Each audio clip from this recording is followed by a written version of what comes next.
Bring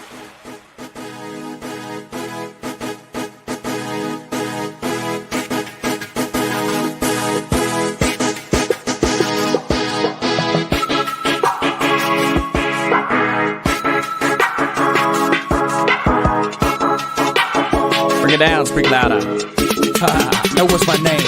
Yeah. Eagerly leaving the scene to go and chase his dream. On a mission, wishing ever since he was only 15. With sincerity, I'll never give in to the popularity. The clarity's a rarity. When you're compared to me, now where were we? Where were we? And I don't mean to be cocky, but I'm never doing this sloppy. And all that hating, it's not me. So I'm original, no copy.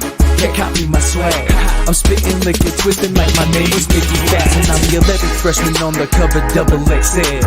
Didn't get any recognition cause I forgot how to spell. Fixed it with the quick lyricisms, now I gotta spit quick as hell. So now I'm doing it well. Ain't hard, but I bet you can tell. And a lot in my method, I said. All right, what is up, everybody? Today is finally the day that we get everybody from Shady Sports Network together to do our first annual mock draft.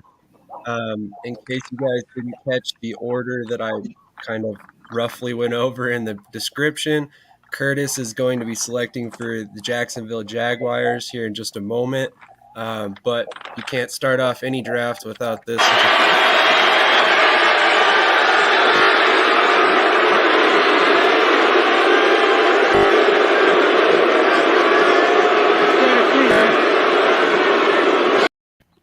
Yeah, as you can hear those glitches in there, I could not get rid of those for some reason.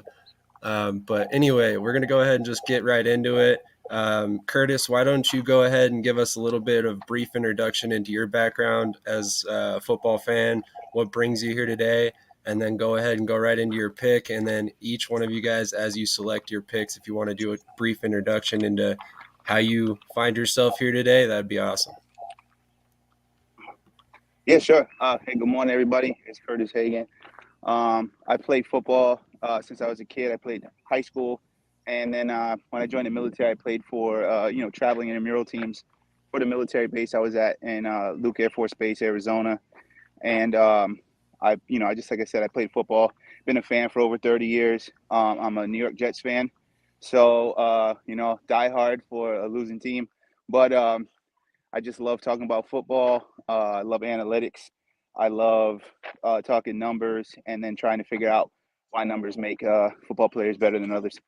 Other than that, like I said, just been a football fan. I actually just like all kinds of sports, but football's always been my favorite. So with that being said, I like to get right into it. I don't like when teams use up the entire clock, for the draft. It's just like, let's get to it. So with the first pick in the 2022 NFL draft, the Jacksonville Jaguars select offensive lineman from NC State, Ikem Ekwonu. And the reason I have him selected is because the Jaguars need to protect Trevor Lawrence. I mean, obviously he didn't have the greatest rookie season. It wasn't as bad as it could have been, but they got to keep him off of his backside. And everybody's kind of going for Hutchinson to go first, but I really think that the Jacksonville Jaguars, they selected defensive ends in 2 of the last 3 first rounds. So I don't see a reason why they would, go for a third defensive end in the first round pick in 3 out of 4 years. I think that an offensive lineman that could protect Lawrence and also protect Etienne if he comes back and is, fully healthy. I think that's what the team really needs to start building back better. You can see that. You can see it worked with the Cowboys working, into 2010s, that drafting offensive linemen to build the team is what, got them better. And I really think that it's a winning strategy on part of the Jaguars, which has been pretty much one of the biggest jokes in the NFL in the past 10 years. Absolutely. So for those of you just joining us, he selected Ikem Ekwonu. Ariel, what's your take on that pick? I was surprised on that one, honestly, but not a bad pick. I mean, we all know he's going to go top 5 in the draft for sure. I did not have him going first, but I did not have Aiden going first either. So I definitely like his pick for sure. Absolutely. Travis, what about you, man? Yeah, it definitely throws off my mock draft a little bit, but I mean, I have not been considering tackle for them for a little bit, just because they did franchise tag Cam Robinson, and they seem like they're okay with their tackles. But Aquanu also has really good guard flexibility, so there's a chance of him moving to guard too, Absolutely. if they prefer him there. But I think all in all, this would be a really good pick for them. Well, Cedric, you got any insight for us? I mean, Jacksonville is known for doing off the wall picks, so I could see it happening for sure. And like you said, they need someone to protect Trevor Lawrence. That's their bell cow. So or their pride and joy. So I could see it happening. That's a good pick. I didn't have Hutchinson going first. I had him going around second to fourth. So I like it. I like it a lot. Absolutely. I like what Kurtis said, what everybody here said. You need to protect Trevor Lawrence. He is literally the lifeblood of that franchise. If he gets hurt, we're going to see another Andrew Luck situation where this dude's career is wasted. So I think drafting an offensive lineman here is a huge deal. I think it's very smart. And I think short of trading down, which we're not doing in this draft, by the way, you have to select an offensive lineman here. Like Kurtis said, you picked defensive linemen in the last two drafts. You got your quarterback, you got a running back, you got wide receivers. You need offensive line help. So without further ado, Ariel, I believe you're up next with the Detroit Lions on the clock. All right.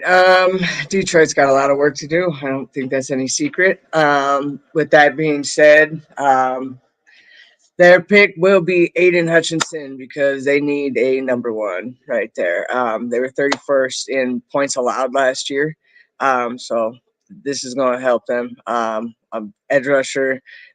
He should have gone first. However, the need was not there for Jaguars. So Detroit's got him.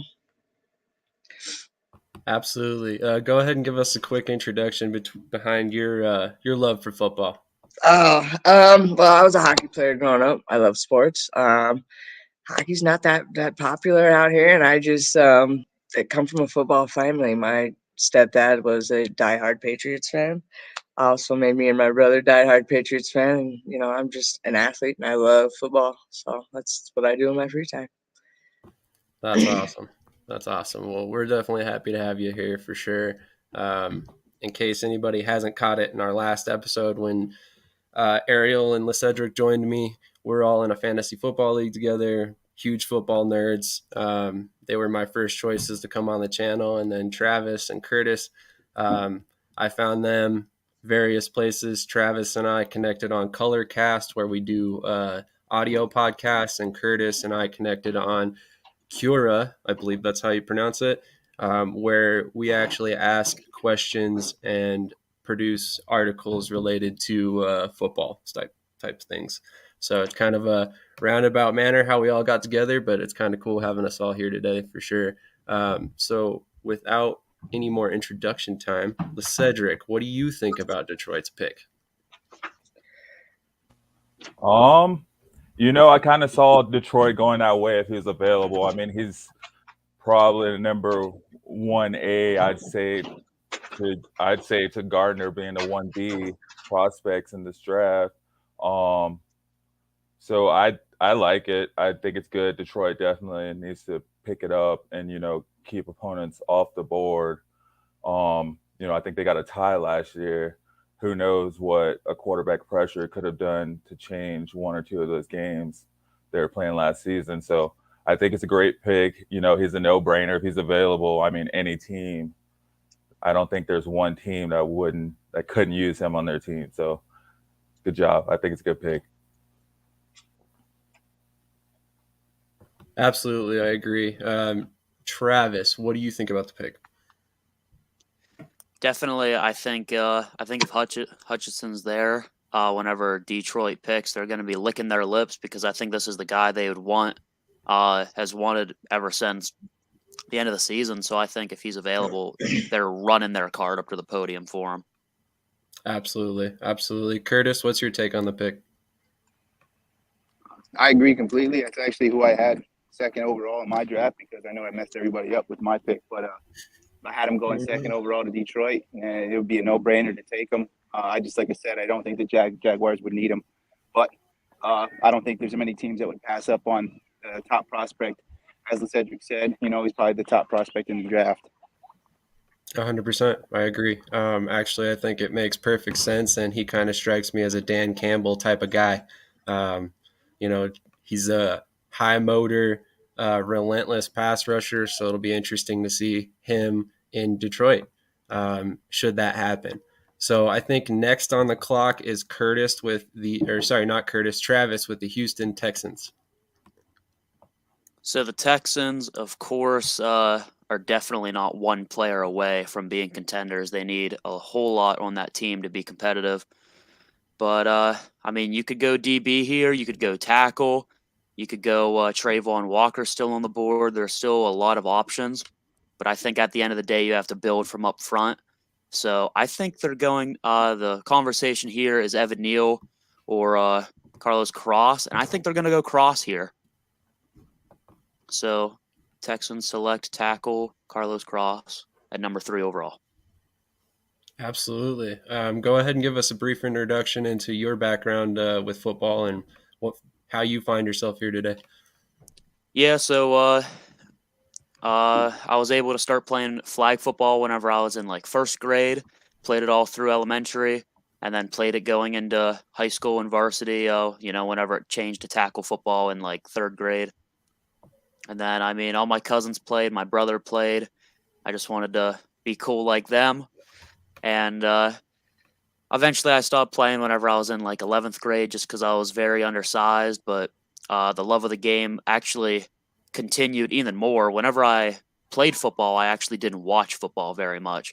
But since stopping playing, then it's opened my eyes a whole lot of, watching the game and learning a whole lot of little things about the game and stuff like that. Absolutely. Absolutely. So let's start with Kurtis. Kurtis, what's your take on the pick by the Detroit Lions? I think it's a good. Not Detroit Lions, Houston Texans. Backing us up a pick. I think it's a good pick. I didn't have Cross going that high, but I can't argue with the pick. He's one of the top 3 offensive linemen in the draft, so I really think that he's a good pickup for Houston. Houston has a lot of problems. Everybody can see they have problems at almost nearly every position. Defensive back and offensive line probably in the top 2. So I don't see a problem with them taking him there at all. All right, Cedric, what do you think about the pick?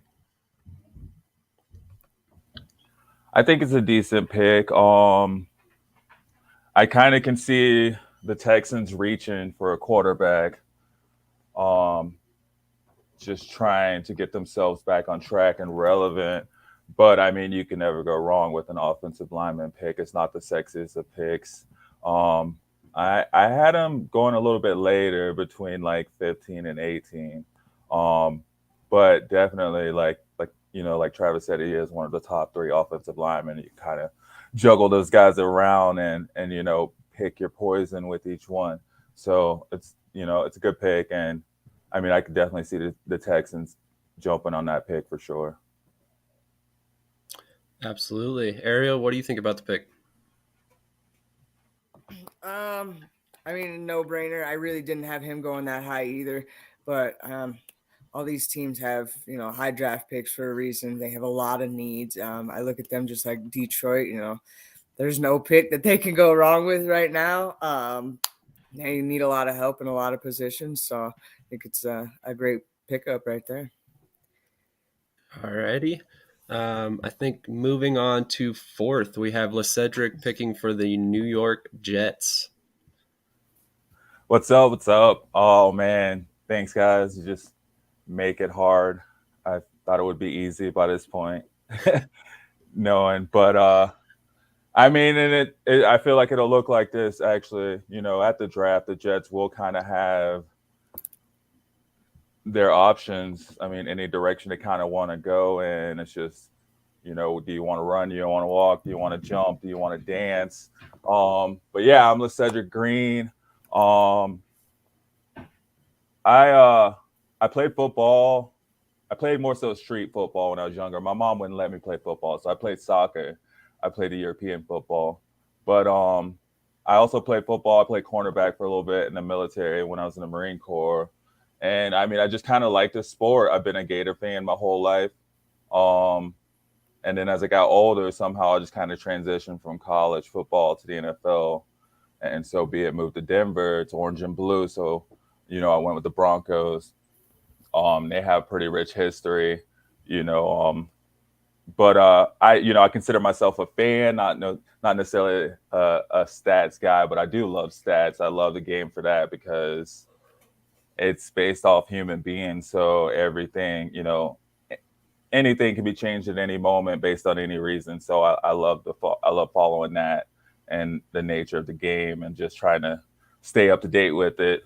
But yeah, I feel like with the Jets having 2 picks, you know, they have 4 and is it 6? It's 4 and 10. 4 and 10. So I mean, and then with what you guys have done, they kind of have their running the board at whoever they want. Shoot, I thought I'd have it narrowed down based on what you guys did, but you know, I'm gonna say the Jets are gonna go with Sauce Gardner. I mean, he's the best quarterback in the draft, and if you see him, you gotta get him. You gotta have, you know, that defensive leader back there. And it's not necessarily a position of need for them, but they do have the ammo to load up at positions of needs. And I just feel like you can't pass up on this guy. And I am a fan of cornerbacks myself, so this guy didn't allow a single touchdown in 3 seasons. So you can't turn your head sideways at that, you know. And the Jets need to start, man. They need somebody who's going to come in and bring that winning mentality and get them on track because, I mean, I feel like they're kind of right there, especially with, you know, I guess the Bills kind of got their division on lock, but not necessarily, man. Like, not necessarily. I don't think it's unlocked like Tom Brady had it. So they need to try to load up all they can and prepare to go against, you know, Josh Allen every year. Absolutely. So actually, I'm going to take the lead on this one. I think this is a great pick. I think, like you said, Ahmad Sauce Gardner didn't allow a touchdown throughout 3 years as a starter in college. That's not a stat you can ignore. I mean, he plays at a high level in the college level. He's played against some great receivers, and he stopped them from scoring. That's a huge, huge factor in drafting this guy. I think Derek Stingley Jr. is another guy they might have considered if not for the injury history. But ultimately, you see Robert Saleh, a former defensive coordinator turned head coach, picking a defensive player to kind of build his roster around going forward. He already got his franchise quarterback, so it makes a lot of sense. Yeah, I could see a lot. I feel like a lot of people have been saying Kayvon Thibodeau, and I can see them going that route. You know, they're kind of comparing him to Clowney, and I mean, you know, who wouldn't want a guy like that? And like you said, Robert likes defense and he likes coming off the edge. But I mean, if I were picking, I would definitely go with Sauce Gardner. Absolutely. So now that I got my opinion in, I want to hear the Jets fans' opinion. So, Kurtis, what do you think about this pick? I think it's a great pick. I hope that he's there for that pick there. I know that the Jets that were talking about trading their 10th pick, they know they were hot and heavy about trying to get a receiver, but I can't disagree with probably grabbing the best defensive back in the draft. Myself, I had the Jets picking up Trayvon Walker at that position, but I really think that Charles Cross pick would make a lot more sense, or that Gardner pick would make a lot more sense. Absolutely. Ariel, what do you think about this pick? You're a Patriots fan. Well, I honestly didn't. I think they may not even have this pick. That's my take on that. I think they're gonna make a move for Debo. We all know that they need a wide receiver. like Cedric said, they need the guy. They need their guy over there, and Debo can be that guy. We all know he is that guy. So I don't think they're gonna have that pick. But I mean, like you said, Sam, just picking him, Sauce Gardner. That's a stat that you cannot ignore. Him not allowing a touchdown. So that's a great pick. Travis, what do you think about the pick?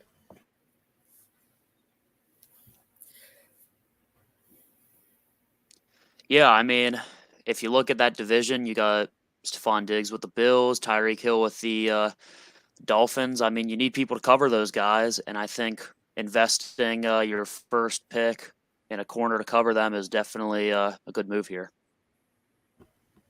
Absolutely. I didn't even consider the fact that now they have to contend with Tyreek Hill in that division. That, that makes that pick all the more valuable for sure.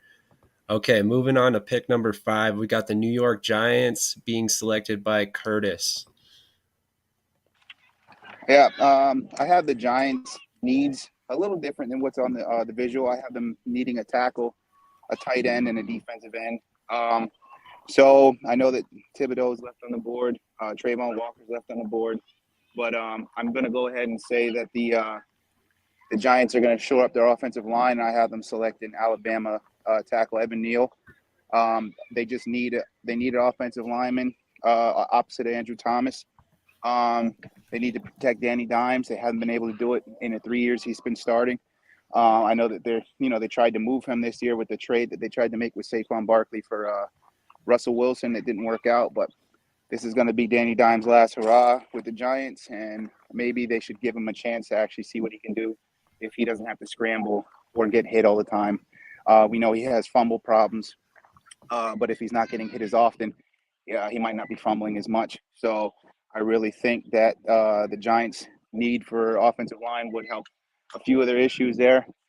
Running the ball, we've seen Saquon be hurt and just not getting really any production out of the offense in general. So I think Evan Neal would probably be the best pick for the Giants at that position. Absolutely. I want to ask you one quick question. Do you think he's going to play left tackle and Thomas will slide to right side, or do you think Thomas stays at left tackle?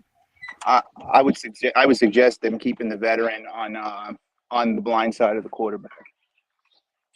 Absolutely. Let's start with Travis. Travis, what do you think about that pick?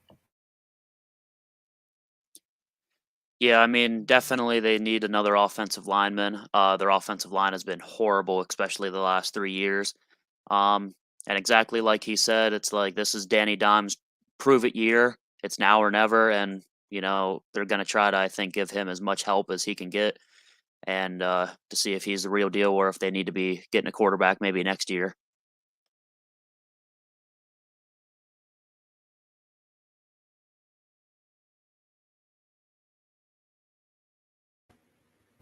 Sorry about that, guys. Ariel, what do you think about the pick?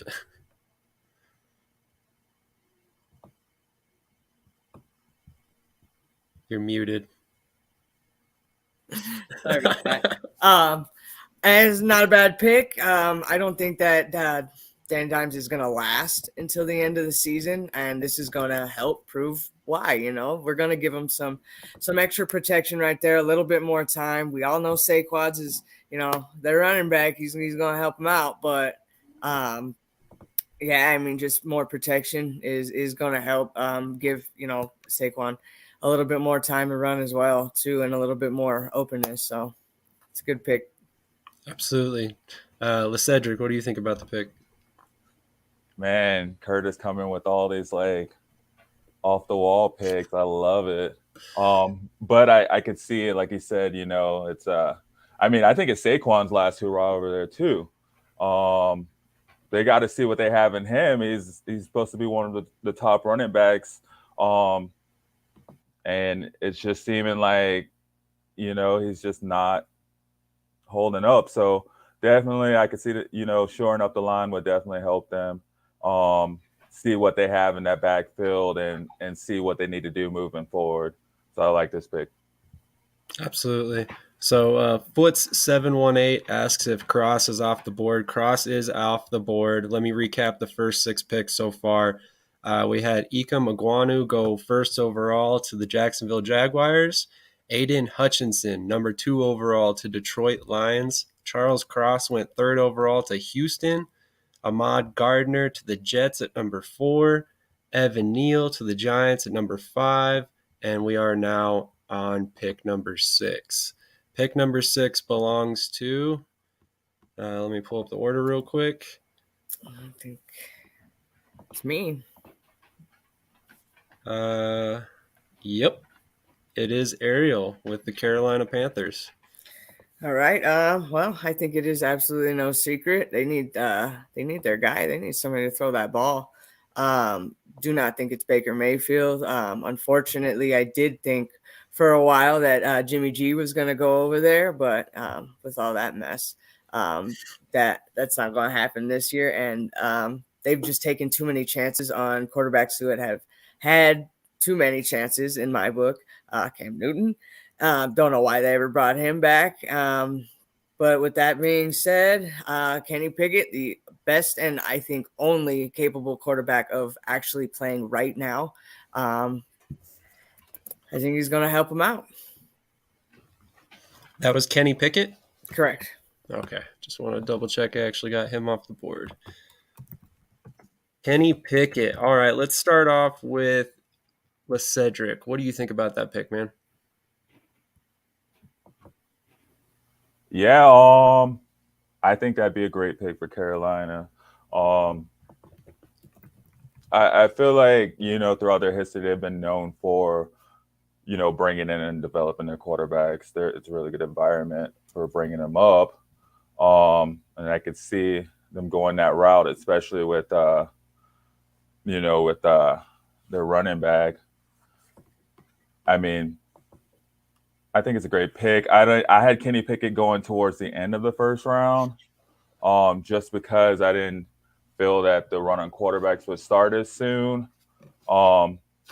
But he's picked it up, man. He picked it up last year. He was a 3rd round projection coming into the season, and he jumped up to being one of the, top 3 quarterbacks. I like it. And I could see Carolina going this route for sure. Absolutely. I think it's definitely interesting. Obviously, Carolina was one of the teams that kind of struck out on the trade market for a quarterback, and it's interesting to see that they're still with only Darnold and they got Sam Darnold and PJ Walker, which I'm a huge fan of PJ Walker. I'm sure Travis is too, being an XFL fan. He kind of latched on in 2020 after he played in the XFL and lit it up. Actually, not to get in a shameless USFL plug, but Jamar Smith is probably going to be the next guy we see make the leap from the USFL to the NFL. So keep an eye out for that in 2022. But anyway, I think this is a great selection. I think Carolina has to address the quarterback position. They've got a solid bridge starter, so they can keep Pickett on the bench for a year. They've also got a solid backup, so he's not going to be forced into action should an injury occur. It could be a perfect situation for Carolina to bring him along and give him what he needs to be successful down the road. Let's start with Travis. What do you think about the selection? I think it's a good selection. But if I was the organization, I probably don't make this pick. But this could definitely be a pick that happens because Matt Rule's trying to save his job, and he doesn't want a developmental quarterback. Like she said, Kenny Pickett is probably the most day one ready starter in the draft. So this could be a Matt Rule trying to get a guy right now to make an impact to save his job. Absolutely. Kurtis, what do you think, man? I had Pickett going as the last QB taken in the first round. I thought maybe that the Panthers would have went with either Corral at quarterback. I do agree with what Travis just said that they would definitely need a quarterback that was play ready. I think Corral and, like you said, Pickett would be the 2 in this draft that would be the ones that are ready to start day one. Unlike Willis, everybody knows that he's kind of a project quarterback. So I really think that if the Panthers do need a quarterback, which they do, I think that they can't go wrong taking Corral or Pickett again. So I like disruption, so I like the pick. Makes sense. Foot718 says cross at 7, please God. Sorry, buddy, he's already off the board. So you're gonna have to wait till next year. Who's the next pick up? Looks like Atlanta, and this is a pick that I actually stole from. You skipped the Giants. Did I skip the Giants? Oh, I did skip the Giants. I apologize. So number 7 is Travis with the Giants. I apologize. It's all good. So they already addressed some offensive line issues, getting Evan Neal. And so I think now they got to go defense. More specifically, I think they could go pass rusher. I mean, Derek Stingley's not completely out of the question. They could use another corner, but with some inconsistency and some injury concerns, I don't think they go Derek Stingley. But Kayvon Thibodeau slipped down the board a little bit, and Trayvon Walker's been getting a lot more hype. So I think Thibodeau keeps slipping, and some teams really buy into the hype, and I think the Giants select edge rusher Trayvon Walker out of Georgia.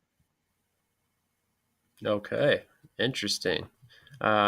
Definitely seems like it would be a good fit for the Giants after selecting Evan Neal. Let me find him real quick. Why don't we lead off with Ariel? What do you think about the pick? I think this is an amazing pick for them. I really had Trayvon going a little bit higher. I think they're getting either a number 1 or number 2 overall pick at their position right now. So I think it's absolutely a no-brainer for that one. Absolutely. Gemini, what do you think? Man, I like this pick. I had Walker going earlier too. This guy's a freak athlete. He's 6'5", 272 pounds. And his relative athlete score was a 9.99 out of 10, which was third amongst defensive ends from 1987 to 2022. I mean, Javon Kurz had a 9.97, and we know how that played out. Obviously, this guy is going to have some growing pains, but he's definitely about to be a superstar for sure. 3, I'd say even maybe next year, if he, works his tail off, we're going to be talking about this guy a lot, and quarterbacks are going to be having dreams about this guy, like they're going to be seeing ghosts, as Sam Darnold put it a couple of years ago. Definitely see that. Kurtis, what do you think about the pick? I love it. I actually had him in my my list going 4th overall to my Jets. I love the guy's motor. I like how he plays. I really think that he could be the next Myles Garrett in the league. So I do like the pick. I just don't like it for the Giants because the wrong New York team. But I love it. Absolutely. So great pick. Like we saw earlier, they picked up Evan Neal and Trayvon Walker. I'm pretty sure Giants fans, if they saw this draft after the first round, they'd be jumping for joy because they just solidified 2 huge positions of need on their team. And they go into the 22 season with a lot of talent on the roster. So like I said before, since I skipped this pick, I stole the Atlanta Falcons pick from Gemini. I apologize there, buddy. So looking at the Falcons roster, I think they absolutely need wide receiver help. We know that they lost Julio Jones last offseason, and he ain't coming back. They also do not have Calvin Ridley for the 22 season due to the fact that he was caught gambling on teams. It'll be interesting to see if and when he ever returns to the Falcons. We heard whispers about him being traded prior to the season. I think that one of the big things that we've seen develop over the past couple seasons is that hybrid player that plays a little bit of wide receiver, a little bit of running back. So my pick here is going to be Treylon Burks.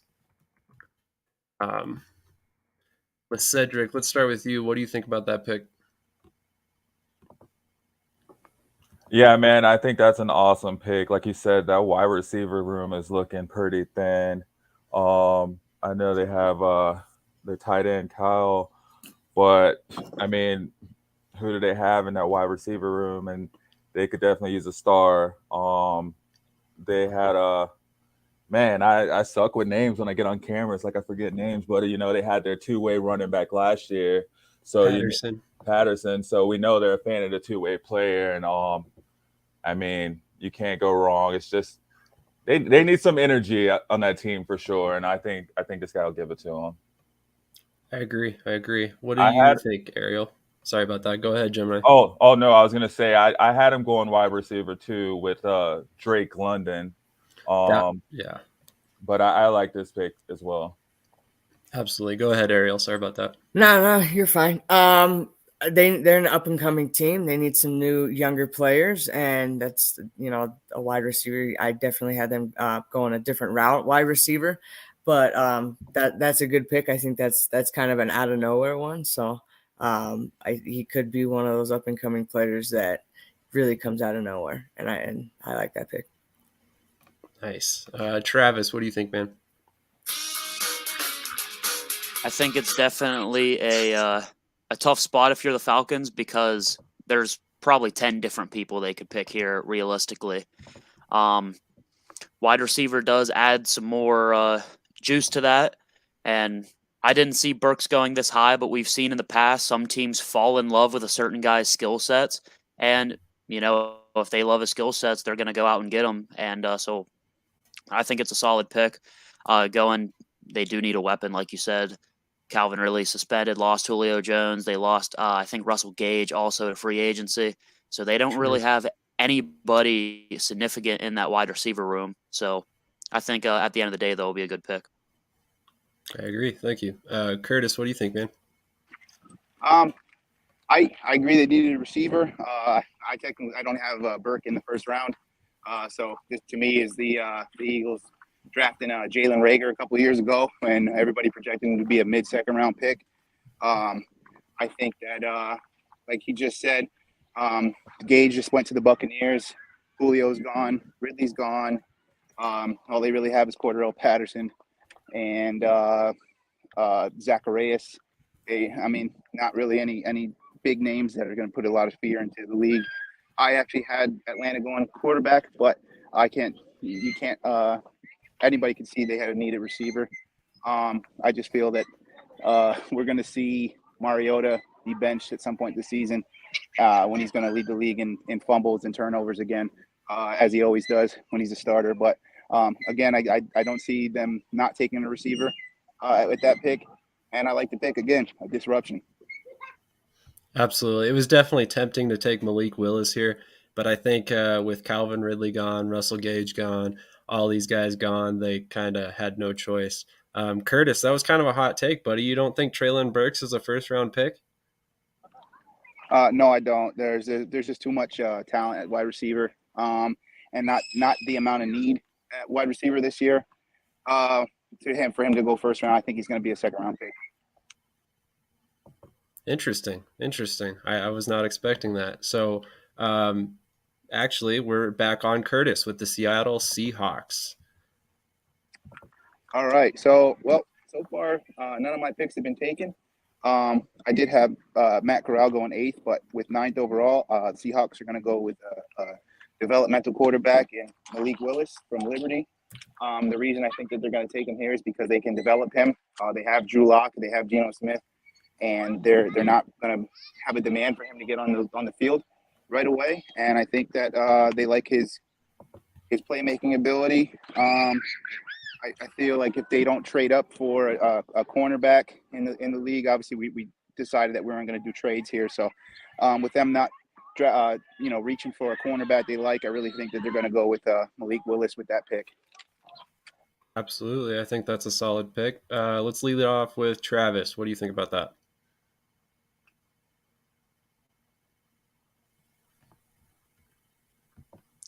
Yeah, I mean, like he said, they have Drew Lock and they have Geno Smith. You don't know how much they believe in them. As a Steelers fan, really hoping that Willis falls all the way to 20.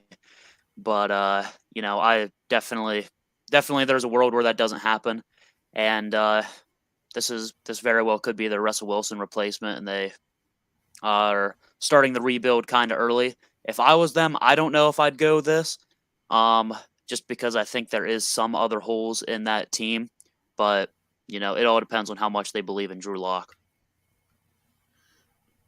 Definitely. Ariel, what do you think about the pick? Honestly, not a fan. I'm not a fan of Malik Willis at all. I don't know. There's just something about him. I like Matt Corral better. I mean, like Kurtis said, he could possibly be, come out of the gate right now, quarterback. But Malik Willis, I mean, he fits the Seattle the way he's mobile. I just don't like the amount of sacks that he had, interceptions, all that. I'm just not a fan, and I really don't project him going in the first round at all. That's interesting. I honestly, that's my favorite quarterback in the draft, quite honestly. So I did not expect anybody to say that today. LeCedric, what do you think about what Ariel just said, and then also the pick? Yeah, I mean, Malik Willis is probably my favorite quarterback in the draft too. I don't think he's the most pro-ready quarterback in the draft, but I mean, this guy has a rifle arm. He makes throws that few other quarterbacks are even going to think about making. Not to mention, if he pulls the ball down, the dude's a running back at that point.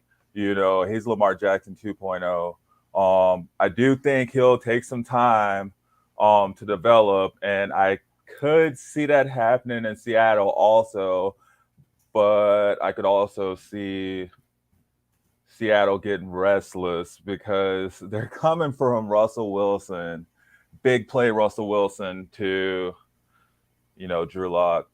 I like Malik Willis being able to be mentored by Geno Smith too. I think that would be a good look for him to not get off on the wrong track. I had the Seahawks go in a few different directions, not necessarily quarterback. I had Malik Willis going to the Steelers at 20.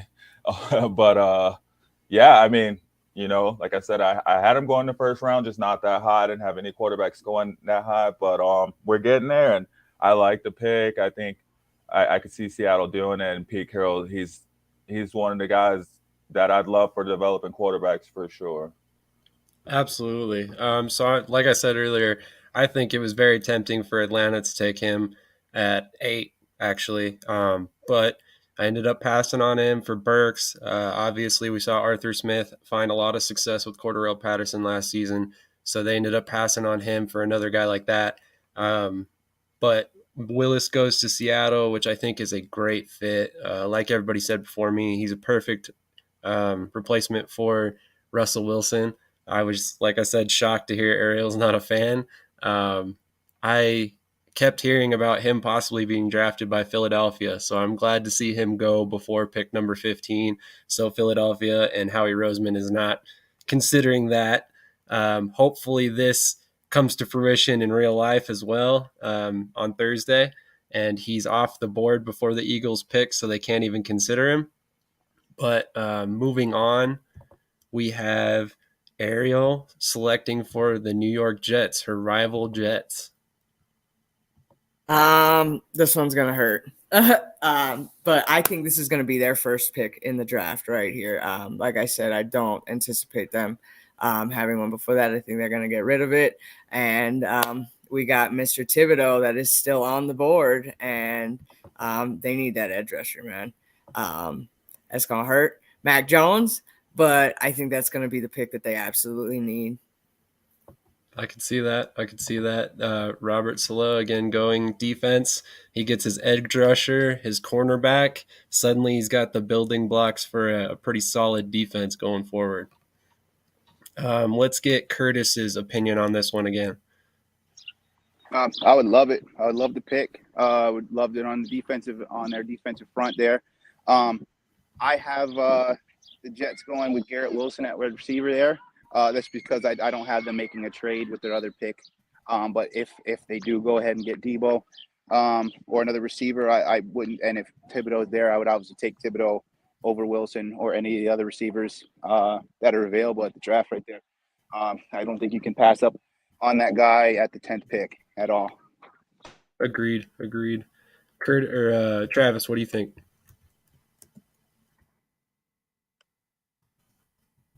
Like he said, definitely a chance the receiver goes there if they don't trade that.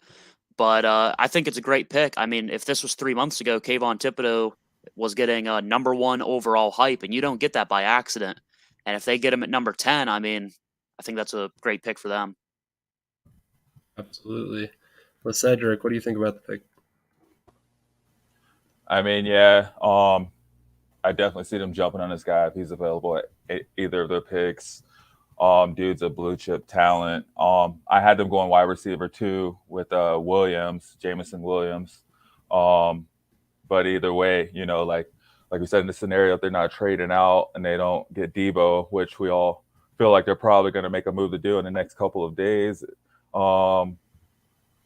this will be a great pick. And I feel like they're going to end up with Thibodeau somehow, some way, anyway.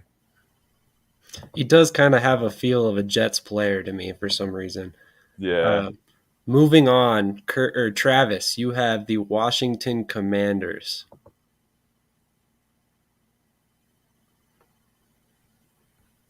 So the Washington Commanders traded for Carson Wentz this year. So I do not think this is a quarterback by any means. I think they're at least going to run with him for a year. I mean, there's a couple different routes they could go. They could go Derek Stingley. They could go Jamison Williams. But at the end of the day, it's a defensive-minded head coach in Ron Rivera.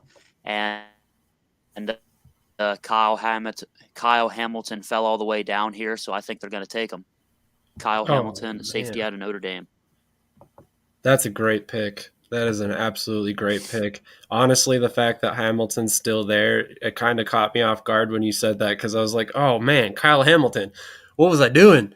But, yeah, Kyle Hamilton is a beast. I am excited to see him at the NFL level. I personally think that he is like a little bit bigger version of a Sean Taylor, who I was a huge fan of with the Commanders. So I think that Washington would jump all over Hamilton at number 11 if he's available. Ariel, what do you think about that pick? I love this pick. I absolutely love Hamilton. I definitely had him going a little bit higher, but absolutely no-brainer. He's going to kill it. He's another Jamal Adams. That's how I see him. He's going to be a beast for him. I think this is a great pick. Kurtis, what do you think? I agree with the pick completely. I actually had him going to the Commanders as well. So, like anybody else did, great player, great pick. He's too big. I think he's going to cause a lot of problems in NFC East if he goes to the Commanders and bring back that Washington defense that they were supposed to have last year that didn't work out for them. Absolutely. Well, Cedric, let's get your 2 cents on that. Great pick. I actually kind of had a toss-up, a flip-flop between him and Derek Stingley, with Stingley still being available for my next pick on the Vikings. Not to jump ahead, but yeah, I mean, he's definitely the best safety on the board, one of the best defensive backs, and I mean, it's not really a big need for the Commanders, but you can always boost up your defense for sure. And you can't go wrong with a great safety. Absolutely. So go ahead and jump ahead. It's your pick with the Vikings. It looks like, according to PFF, they need a guard, a center, some edge help, and a cornerback, like you just alluded to. Yeah, I didn't expect for Derek Stingley to still be available. Like I said, it was kind of a mix-up between the Commanders and the Vikings, hoping he was still around. But I expected him to go in the top, 5, not the top 6. But yeah, I'm going to go with Derek Stingley out of LSU. Cornerback. What do they call himself? DBU Junior. I'll put him below the Gators as far as defensive back university. But yeah, this guy gets 0 to 100 real quick, and he has great stop-start speed, great top end, and he's great in man coverage. I feel like, the Vikings, the NFC isn't looking so crazy, especially with some of the quarterbacks gone from it. But there's still some gunslingers over there, and it does not hurt to have a good cornerback in the backfield. Not at all. Kurtis, what do you think about this pick? I agree again. I had him going to the Vikings. I either had a toss-up between my next pick or Stingley going to the Vikings. So I agree. Him being paired with Patrick Peterson, the Vikings, their defensive backs were a weakness last year. Now with no Devontae Adams in the division, and really the biggest name receiver being DJ Chark, I really think that they could lock up that division defensively and at least win maybe 6 or 7 of their divisional games, especially if they can shore up that defensive backfield. Absolutely. Ariel, what do you think about that pick? Definitely had Singletary going up. If he's available at this pick, absolutely you pick him. That's absolutely a no-brainer right there. His speed, just coming out of LSU, they're gonna have tremendous speed, and you can't beat that. You definitely one-on-one coverage. He can take on with some of your best wide receivers out there. So you want him for sure. Absolutely. Travis, what do you think about the pick? Yeah, just to go off what Ariel said, I mean, this is a no-brainer pick in my opinion. If he's still available, I think this would be a home run pick for them if they can get him at 12. And I think he fits great in their scheme, and they definitely could use some cornerback help. Absolutely. So we saw this offseason that Patrick Peterson was brought back on a 1-year deal. I think that would be a great decision. You pair Derek Stingley, one of the best college cornerbacks, with one of the best veteran cornerbacks in the NFL right now. It might only be for a year if Peterson leaves next season, but ultimately that is a great pick. You give the Vikings a secondary that is something to be envied across the NFL for sure. So next selection, we have the Houston Texans with Kurtis.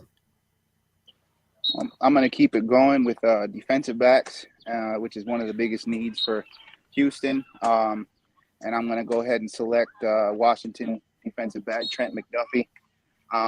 The biggest knock on him is that he's a little short, but his playmaking ability, his speed, his coverage, closing in on the ball, his angles, everything. Everybody talks so much about him, and the only knock on him is his size, which it could cause a problem. But we've seen in the past that they could either move him as like a star kind of player or nickel and make him play, maybe make him play safety in some situations. But I really think that Houston needs a defensive back, and in their position, I think that Stingley and Hamilton would be gone by that pick. Absolutely. They lost Bradley Roby this offseason, correct? Yes, that's true.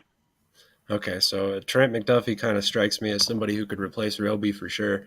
Let's start with Travis. Travis, what do you think about that selection?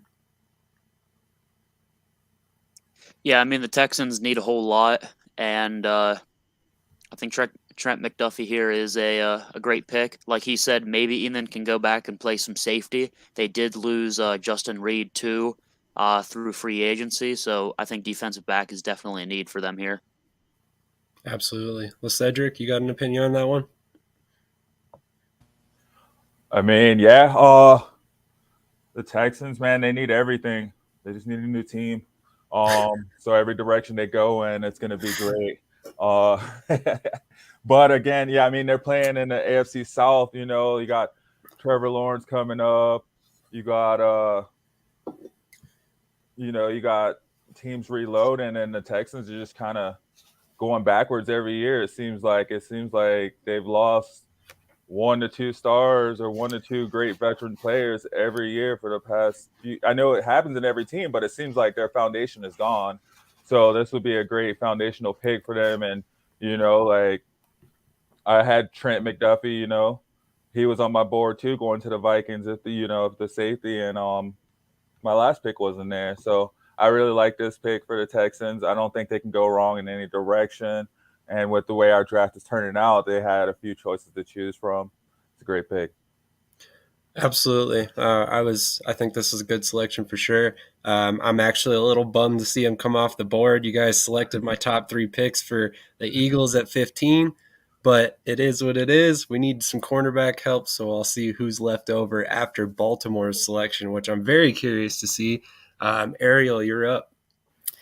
All right. Like what Cedric said, they need a whole new team over there.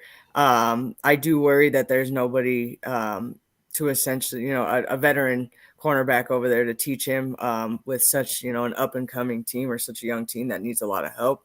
I worry that he's going to get discouraged and may not be able to develop into the player that he absolutely can be. But it's definitely need over there for the Texans. So it's a good pick. Absolutely. So you're also now on the clock with Baltimore. All right. Who do you have selected by Baltimore? All right. So because y'all messed me up here, nobody has picked Williams from Bama. I definitely am hoping that he falls a little bit to New England, because I would love to have him over there paired up with Mac Jones. However, they're known for their wide receivers over there. They don't really have anybody. I mean, they got Brown, but they need somebody else. I don't think Brown is a number one. So they definitely need a number one, and I'll get that out of here. I think Lamar Jackson would love to be thrown over to him. It may not be a need for them. I didn't originally have him in there, but if he's still on the board, I definitely think they're going to pick him. Absolutely. I think you're underselling receiver as a need for Baltimore, but with that being said, this is a great pick. I think that he's going to be right at home in Baltimore. Cedric, what do you think about that selection? Yeah, I feel like he'll be right at home in Baltimore too. This guy's played in plenty of RPO already and has the ability to stretch the field, and that's what Lamar Jackson loves, is a receiver that understands what's going on in the game, and is ready to catch the ball any moment. Yeah, and I mean, I had him going at 10 to the Jets, so I think this is a great pick. He might not be ready to start the season, but that's okay. I think that gives him a chance to sit and kind of see what's going on and kind of get a feel for the game and get his feet under him. So I like this pick. I did have him going earlier, but definitely if he's on the board, I don't think the Ravens should pass up on him. Agreed. Travis, what do you think about this pick? Honestly, I haven't really been considering wide receiver at that spot, but now that you mention it, they lost Miles Boykin, they lost Sammy Watkins. The only receivers they really have is Hollywood Brown and Rashad Bateman. And so, I mean, it is a little bit more of a need, like you said, than glaring at. But yeah, I mean, I think this would be a solid pick, and they don't use wide receivers a whole lot, but I think they are trying to use them more with, the adding of Bateman, and if they would get Williams here, I think this would be still a good pick for them too. I had them probably going like Jordan Davis at the spot, though. Makes sense. I could see that. I could definitely see that. Kurtis, what do you think about this pick? I think if Jamison Williams is there, I would take him, like everybody else said. A lot of you guys don't know me, but I'm pretty heavy on Jamison Williams being the best receiver in the draft. Obviously, the injury in the national championship game hurt his stock, but we all saw the video of him working out about 2 months after having ACL surgery, which is insane. But I had the Ravens going Jermaine Johnson or Jordan Davis, just like Travis said, at that pick, just because of who I thought would be there. And I think that a defensive end on that team, adding them would just make that team all that much better. But if Jamison Williams is on the board, it's the same thing with the Cowboys drafting CeeDee Lamb a couple years ago. They didn't want to pick him, but he dropped to their position, and I mean, obviously it worked out for them. So I could see them picking him there, teaming up with Bateman and Hollywood Brown and the I'm drawing a blank on the kick returner that they have there as well. I think that Jamison Williams would be a great pick at that position. Absolutely. I, for one, would be interested to see Baltimore be able to spread teams out and then still have Jackson back there as a running threat. I mean, we all know that Baltimore's a run-first team, but they've got some pretty solid running backs in the backfield. You spread a defense out, I think they're going to be gashing teams all season long. Moving on to my Philadelphia Eagles, I stole this pick away from Travis. Obviously, prior to the draft, I was hoping to have it set up to where I could make multiple picks for the Eagles. They went and threw a wrench in that plan and traded with the Saints. So now the Saints have 2 picks, making it actually a complete, I think it's 8 teams total that have 2 picks in the first round this season, which I don't know if I've ever seen this before. Can anybody else say that they've ever seen that many teams before? Kind of figured. It's crazy to see. But anyway, moving on. The pick here is going to be the prototypical X wide receiver in this draft, Drake London from USC. London's 6'5", 220 pounds. He's exactly what the Eagles need opposite Devontae Smith with Quez Watkins in the slot. I really wanted Treylon Burks. Ironic that I messed up my own pick. I'm a huge fan of his.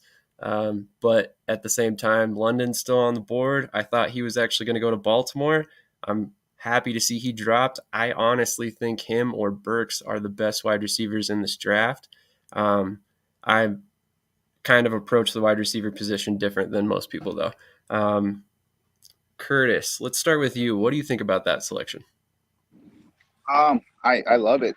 That's who I had for my next pick for the Chargers. But Drake London, I mean, I have him ranked as a lot of people have him ranked as the 3rd best receiver in the draft. Keenan Allen just re-signed, but Keenan Allen multiple knee surgeries in his career. He's just turned 30. I think he's a USC kid. Him going to a Southern California team, staying in Southern California. I just think it's like a homegrown thing there. So I feel like London's probably the top 2 or 3 receiver in the draft. So I agree with it completely. Cedric, what do you think about that pick? Yeah, I mean, I think that's a great pick. I had London going earlier to the Falcons, your other pick. So I guess they could, it could go either way for sure. This dude's a phenomenal talent. He's a tall, above the rim player with deceptive separation skills. So I think the Eagles definitely could use something like that to get Jalen Hurts open up. So maybe he could show off his running game as well. They could definitely have someone to spread out the defense. I did see him going earlier, so I like this pick a lot. Absolutely. Travis, what do you think about this pick? I think definitely their choice at receiver here. Drake London sometimes scares me. I've seen people compare him to J.J. Arcega-Whiteside, and of course you know how that turned out. But I think I'd probably go Garrett Wilson here. I'd still have them getting a receiver, but I think I favor Garrett Wilson a little bit more than Drake London. But at the end of the day, still it's another wide receiver in that room that they need help in. Absolutely. Ariel, what do you think about the pick? I really like this pick. I think he was my number 2 in the draft. I think he's going to get along with Jalen Hurts a lot. I think we're going to see a lot of touchdowns between the 2 of them this year. It's obviously a need for your Eagles, so that would be pretty exciting for you. Absolutely.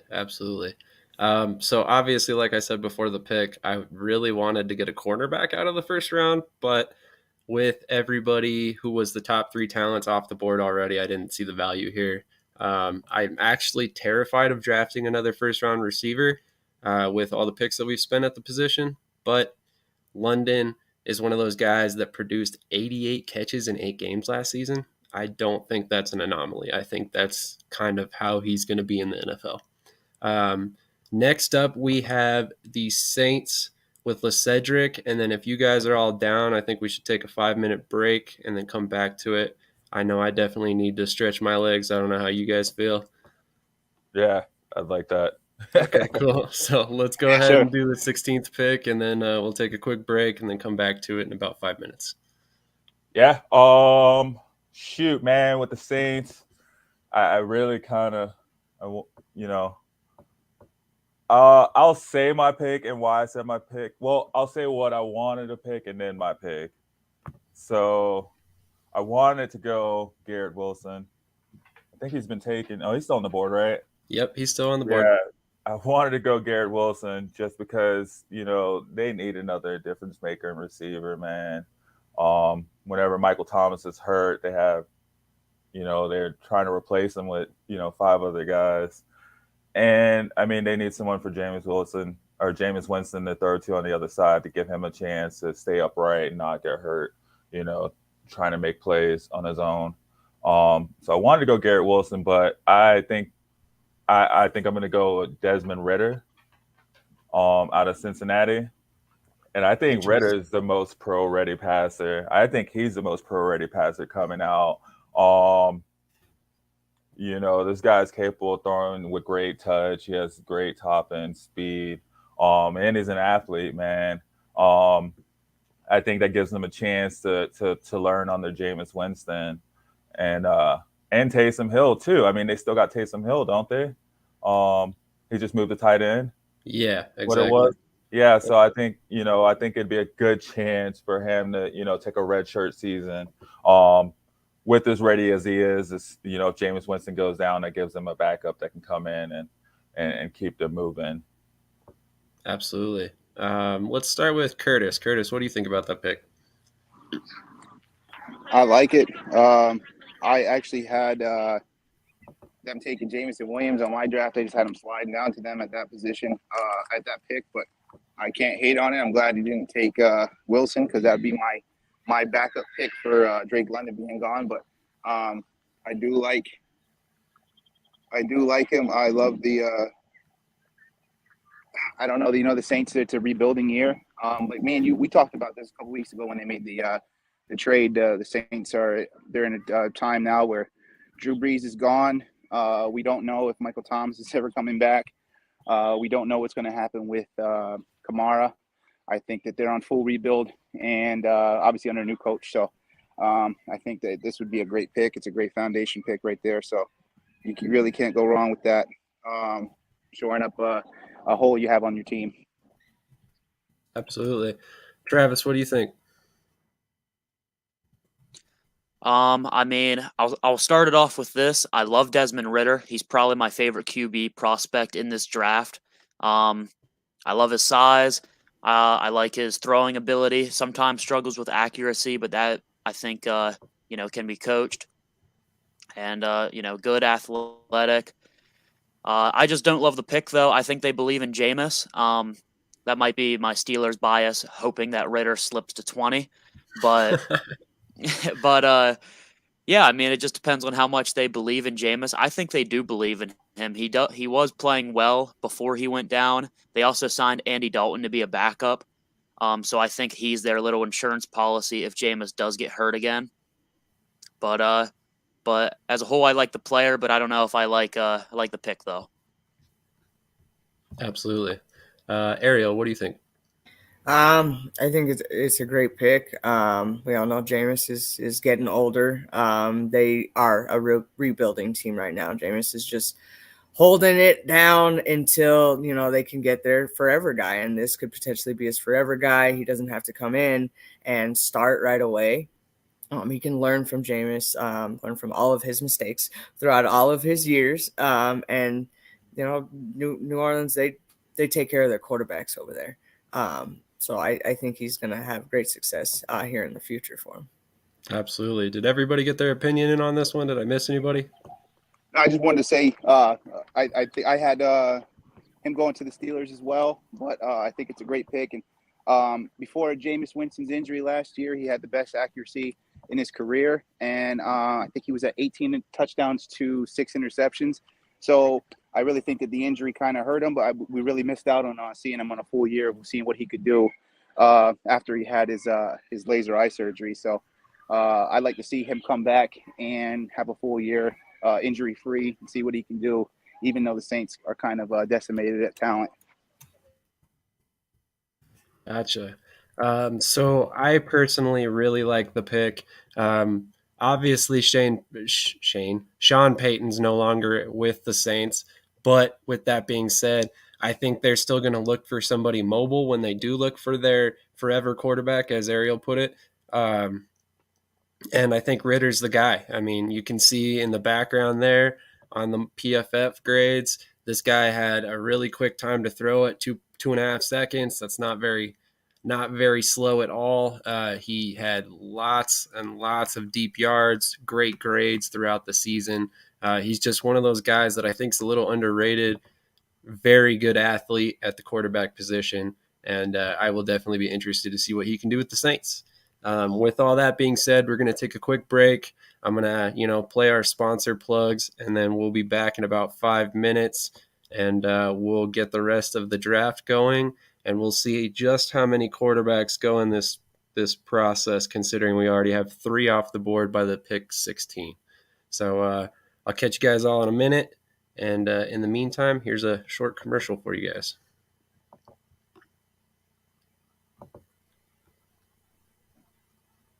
Maybe, if I can find it.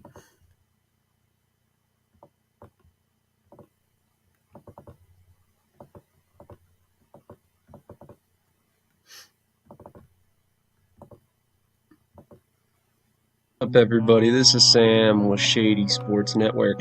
I wanted to take a moment out and thank the sponsors that are helping keep this channel going.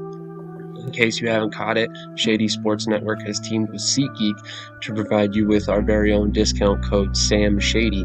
Using this code at checkout will save you $20 on every purchase, whether you're attending a football game, concert, or other sporting event. Chances are SeatGeek will offer the best deals for the event you are hoping to attend. Big shout out to SeatGeek for sponsoring this video and all my other content on YouTube, as well as the articles I write. Companies like this are helping channels like mine grow and continue to progress as content creators, in turn helping you bring more consistent and better content. So please go check out SeatGeek today, and remember to use my code SamShady at checkout to save $20. Also helping sponsor channel is eBay Sports. eBay Sports is your one-stop shop for all things sports. Whether you're after trophies, collectibles, apparel, or more, it's sports related. Go check out my special link in the description below to help support Shady Sports Network in our quest to continue growing and providing you with more sports coverage and better quality content in the future. Amazon Music is yet another partner of Shady Sports Network. I personally have been using Amazon Music for several years due to the fact that it does not require you to have solid service to listen to the music that you want to listen to. This was particularly useful in my past career, where I was working inside a warehouse 12 to 16 hours a day, depending on the day. This kept me sane for many years because I was able to listen to the music that I wanted to without interruption in a place that was otherwise very, very boring if I didn't have the music. So once again, click on my link below in the description to join Amazon Music and find all the benefits that you can find on that app in particular. I personally have several music apps, but Amazon Music is my go-to because of the fact that you do not need the service. You don't get interrupted when you're in the middle of a song. It doesn't just cut out because you randomly lose service when you're walking around a building, which drives me nuts. But on to our last sponsor of the day, and this is less a sponsor, more an app I just support and happens to provide cash back to those who support it. Get Upside is an app that I have been touting for a while because it will quite literally pay you cash back to purchase gas at participating gas stations. The app is extremely user-friendly and points you to the nearest deal and lists out several so you can find the most cash back. This app is great for those who travel often, but still useful for those city drivers who don't drive too far from home, because at the end of the day, it's cumulative. So you can't actually take cash back until you hit $10 without taking a fee, but you add up $10 so fast it's not even funny. I think you basically build up $10 off like 2 or 3 fill-ups, and you take that cash and it immediately goes in your account within 2 to 3 days typically, and there are no catches, none whatsoever. There's no no reason why you shouldn't be using this app at this point in time. It saves you money, puts money back in your pocket. It can be used at gas stations, grocery stores, restaurants, and several other things are coming down the pike in ways that I'm not even familiar with at the moment. You can use my code SAM363682 to help support Shady Sports Network today and earn yourself some extra cash back on your first purchase. This is one of those things where if you use this app and you use my code, for every gallon of gas you purchase, you're actually going to be continuing to support the channel. And this is not only helpful to me, but hopefully if you stick with us and you watch the videos that come out following this, you'll only continue to see an improvement in quality of this content and hopefully see more content coming down the pike. Unfortunately, at this particular point, this is not a full-time position for me, but as this starts to grow and gain an audience, I'm looking to transition this into a bigger part of my life. I would love to have you guys on board. So do me a favor, check out these 4 sponsors that are doing everything they can to help keep Shady Sports Network afloat and keeping us produce content for you guys in the future.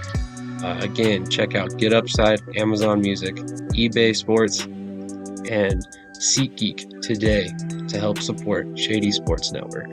Now, back to the content.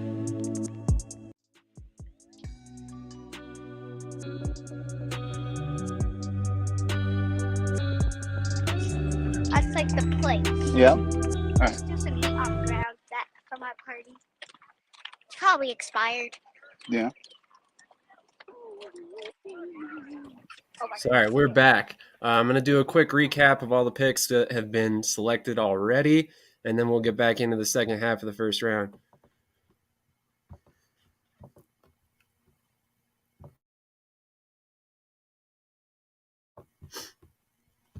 All right, at pick number 1, we had Ikem Ekwonu for the Jacksonville Jaguars. He's going to step in and play left tackle. Aiden Hutchinson's going to add to the pass rush for the Detroit Lions. Charles Cross will start opposite Laramie Tunsil for Houston. Ahmad Gardner is going to be a building block for the New York Jets. Evan Neal is going to start opposite Andrew Harris. I think that's wrong. For the Giants. Kenny Pickett for the Carolina Panthers is going to be the future quarterback. Trayvon Walker for the Giants as well. They established their defensive lines. Treylon Burks goes to Atlanta, who is in desperate need of wide receiver help. Malik Willis falls to the Seattle Seahawks. They get their replacement for Russell Wilson with the pick that they received from Denver. Kayvon Thibodeau goes to the Jets, another building block for that Robert Saleh defense. Kyle Hamilton will look to fill big shoes in Washington as a safety. Derek Stingley Jr. will pair with Patrick Peterson in Minnesota. Trent McDuffie to Houston. He's going to replace Bradley Roby, who I believe is with New Orleans now. Jamison Williams goes to Baltimore. They have a strong 3 wide receiver set for the 22 season. Drake London lands in Philadelphia to bring that X wide receiver opposite Devontae Smith. And my personal favorite so far, Desmond Ritter to the New Orleans Saints. They get their quarterback of the future who will sit behind Jameis Winston and Andy Dalton for a season before taking over. Let's see. Pick 17 belongs to Kurtis with the San Diego Chargers. Kurtis, you are on the clock. Oh, well, I had the Chargers taking London at the 17th pick. I really like a receiver for them at that position. And because Garrett Wilson is still on the board, I like him out of Ohio State. I also like him moving on from Ohio State to let a local kid from my area right here, Julian Fleming, get some more burn for Ohio State. So I like him moving on to the NFL. I think Garrett Wilson has, at best in the NFL, like a top talent to be a wide receiver 2. I don't see him being a wide receiver 1 on most teams. I just don't think that he has the that upper gear. but I do like him as a first-round talent, and I do like him for the Chargers there at 17. Absolutely. What makes you think the Chargers select a wide receiver? Like I said earlier, Keenan Allen, his age, his injuries, and again, the other receiver, I don't trust him. He's such a boomer bust player. First 5 or 6 games last year, I think he might have been the top 3 receiver in the league, and then he just kind of disappeared for the rest of the season, and he's been like that his whole career. So I really think that them getting some more talent around Herbert on the offensive weapon side, you know what I mean? I really had them either go on offensive line or defensive line. I know that Jermaine Johnson and Jordan Davis were both available. I just don't think that they could pass up on a receiver like Wilson. I'm sorry. Interesting. Ariel, what do you think about that pick? I'm surprised that they're gonna go wide receiver, but with Kurtis's points, they're getting a younger team over there. They're definitely capable of making it far into the playoffs. So I think that's their focus. And then just with all the high names over there in their division, I think they want to put up some more points. So Garrett Wilson's, him being on the board, that I have him at number 3 wide receiver in the draft. So I think that's going to be a great pick for that team. Interesting. Travis, what do you think?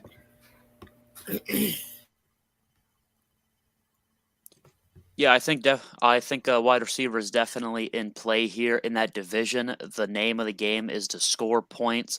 Playing the Chiefs twice a year, playing the Broncos twice a year, playing the Raiders twice a year. I think they need to score points, and Garrett Wilson definitely helps them do that. And they're building a full squad with these wide receivers. All of them have some different body types and some different skills. They're not one-dimensional or anything. So I think it's a very solid pick here.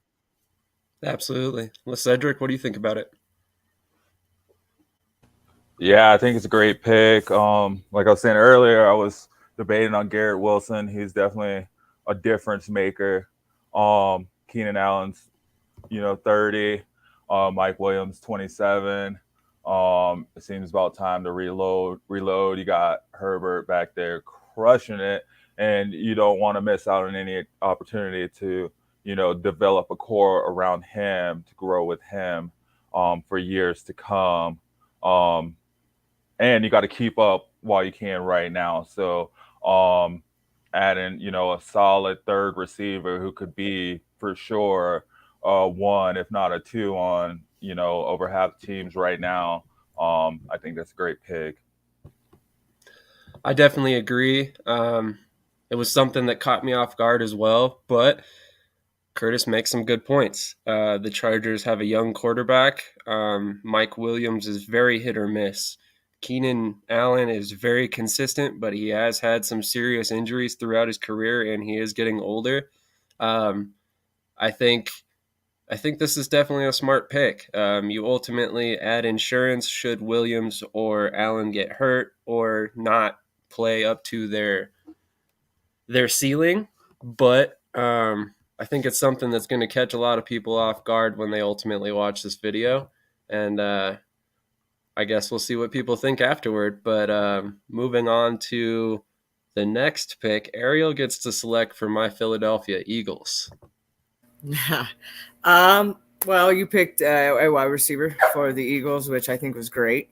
A little bit more protection for Hurst would help. So we've got Trevor Penning. He's still on the board. This dude is huge.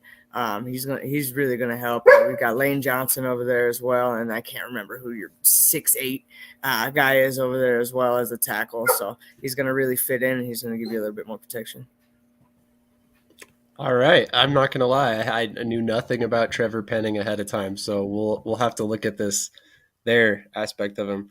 Oh, 6'7", 321 pounder that moves people with ease. 99.9 run blocking grade, albeit against mainly FCF. Competition is the highest that PFF has ever charted. Okay. All right. I'll take him. Was Cedric, what do you think about that pick?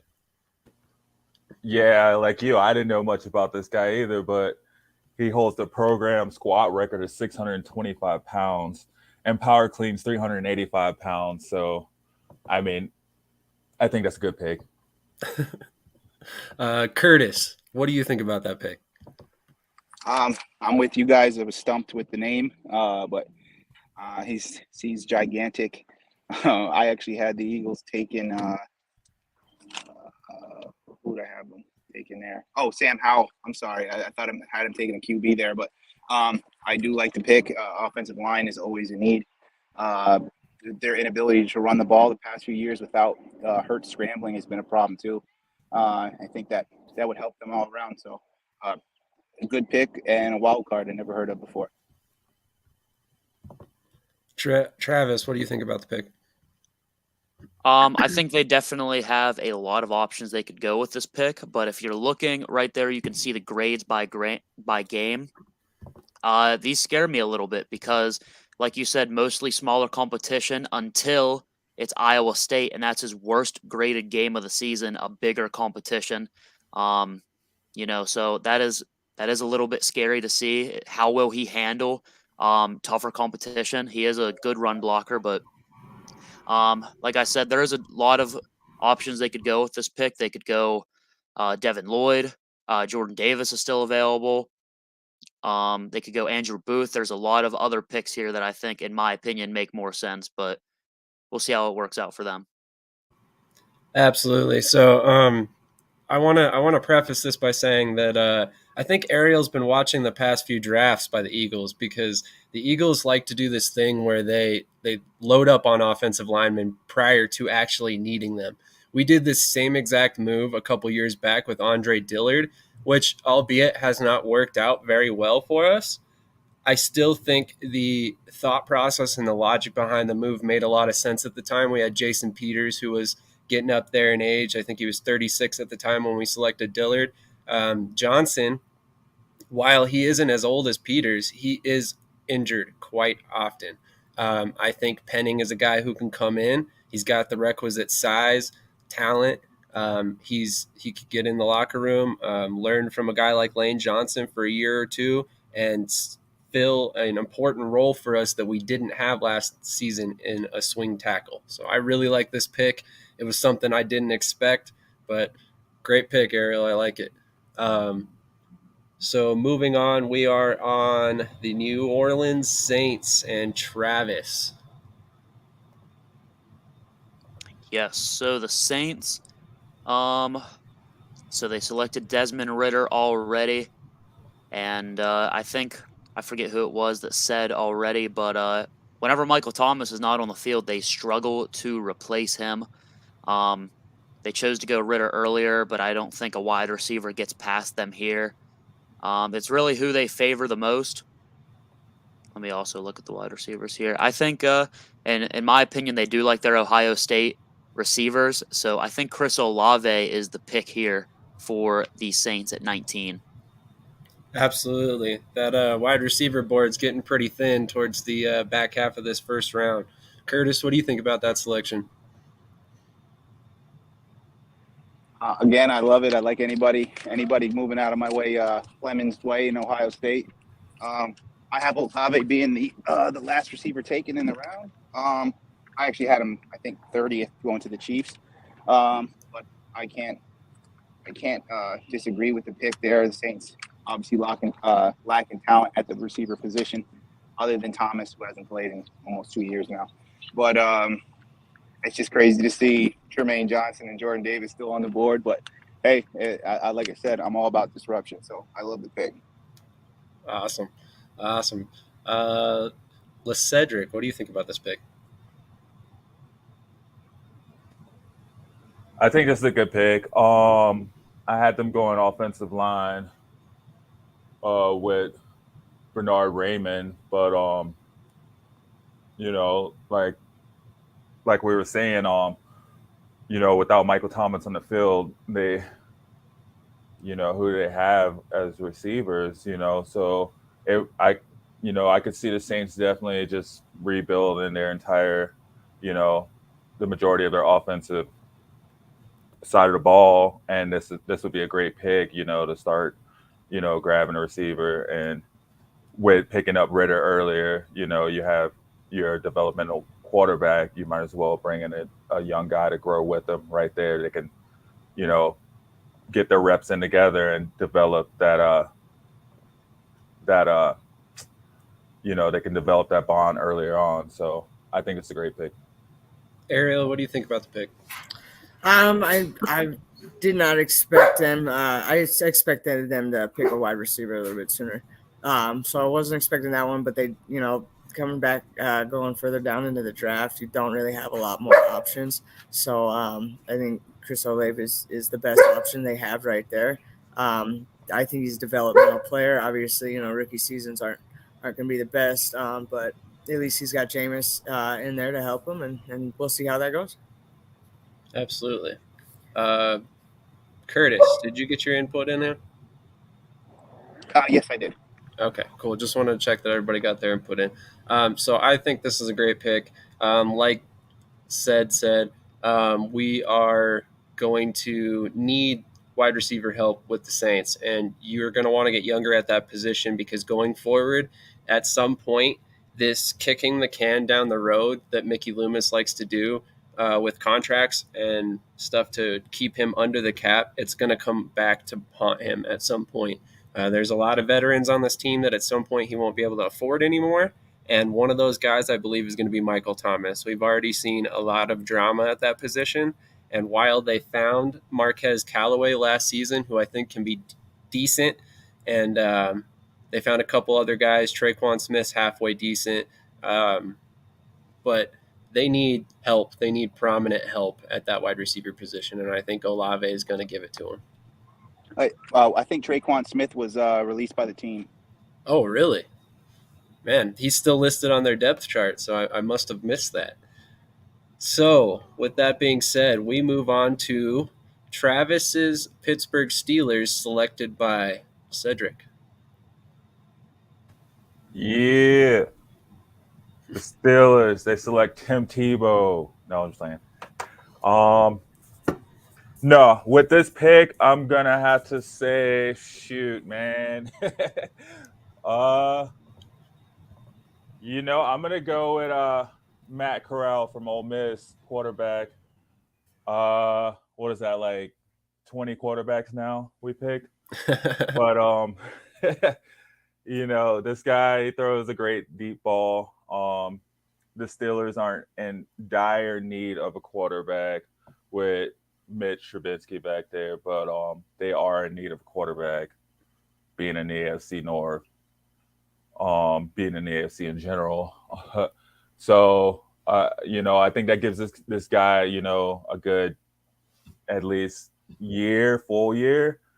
I'd say he probably needs like 2 to 3 years, honestly, which, taking him in the first round would give you that 5th-year option to kind of give you 2 years to see where he's at. So it was between him and I think it was Sam Howell. But was Sam Howell, is he still on the board? Yes, he is. Yeah, so, you could pick either one of the two. So, but, I'll go with Matt Corral. Absolutely. So, Travis, I want to start this one off with you. You're a Pittsburgh Steelers fan. What's your take on that pick? Yeah, so quarterback is a need, of course, with the retirement of Ben. We did bring in Mitchell Trubisky, but, not sure if that's a long-term answer.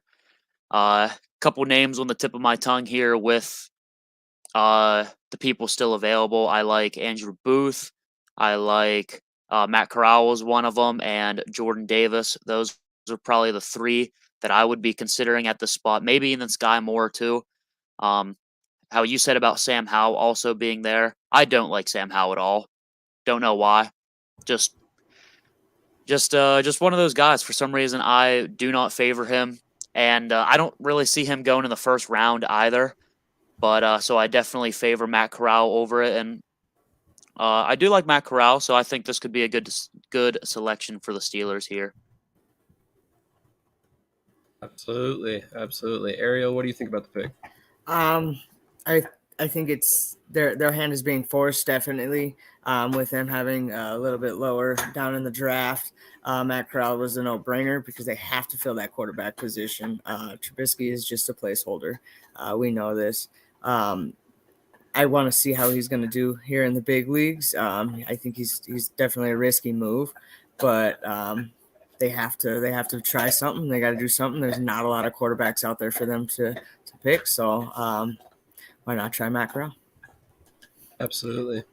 Kurtis, what do you think about that pick? I like the pick. I had him going a lot higher than that, but I can't argue with it. I think he probably has the strongest arm in the draft. I think I had Ritter going there with them, but Ritter was obviously taken.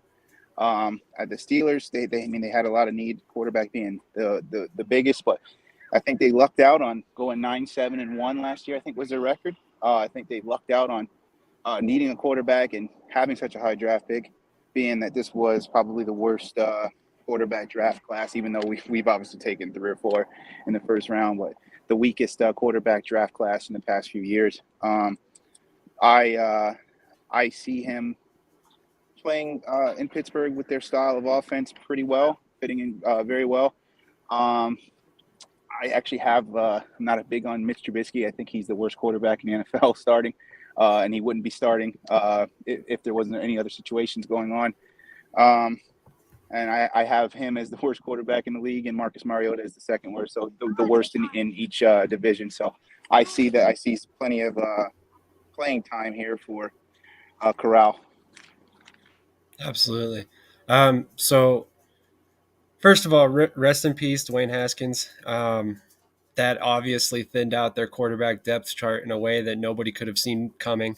But with that being said, they did sign Mitch Trubisky to be kind of a bridge quarterback. I think they anticipated from the beginning that this was going to be an open competition with the quarterbacks on their roster and the one that they were intending to draft from the very beginning, which I do think they have their eye on Desmond Ritter, but I liked the pick by the Saints.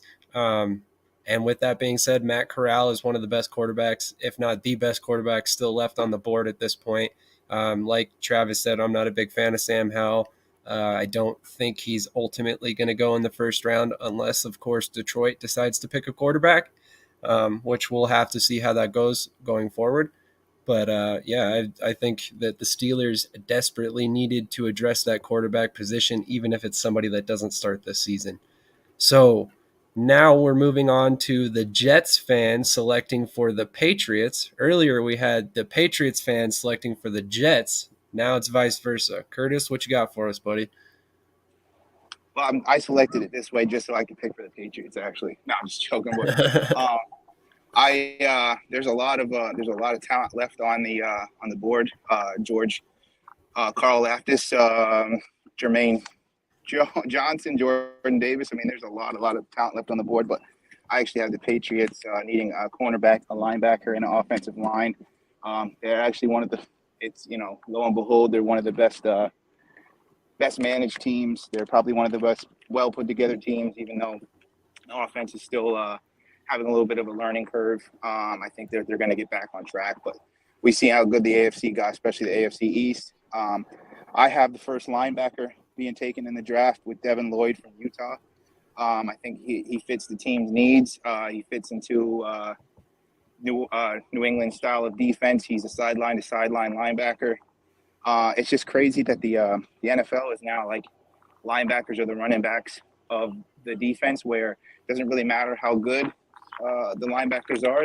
You don't see them being taken highly in the first round anymore. But I see him being taken there by Belichick. He's a Belichick kind of guy. Absolutely. I think I definitely agree. Ariel, what do you think about the pick? Yeah, linebackers are getting older. Our team is getting older. We absolutely need to address all those issues. I would have liked a cornerback. I know that we're gonna have to keep up with Tyreek Hill. I'm scared about that. And Gilmore's not there, and then we're getting older at cornerback. So I would have liked to see that, but I'm not sad about this pick at all. He's an extremely talented and smart player. We need that over in New England because system's not the easiest to understand. So that's, a big consideration when we pick. So I like it, and we'll see. Interesting. Cedric, what do you think about the pick? I think it's a great pick. I had him going to New England as well.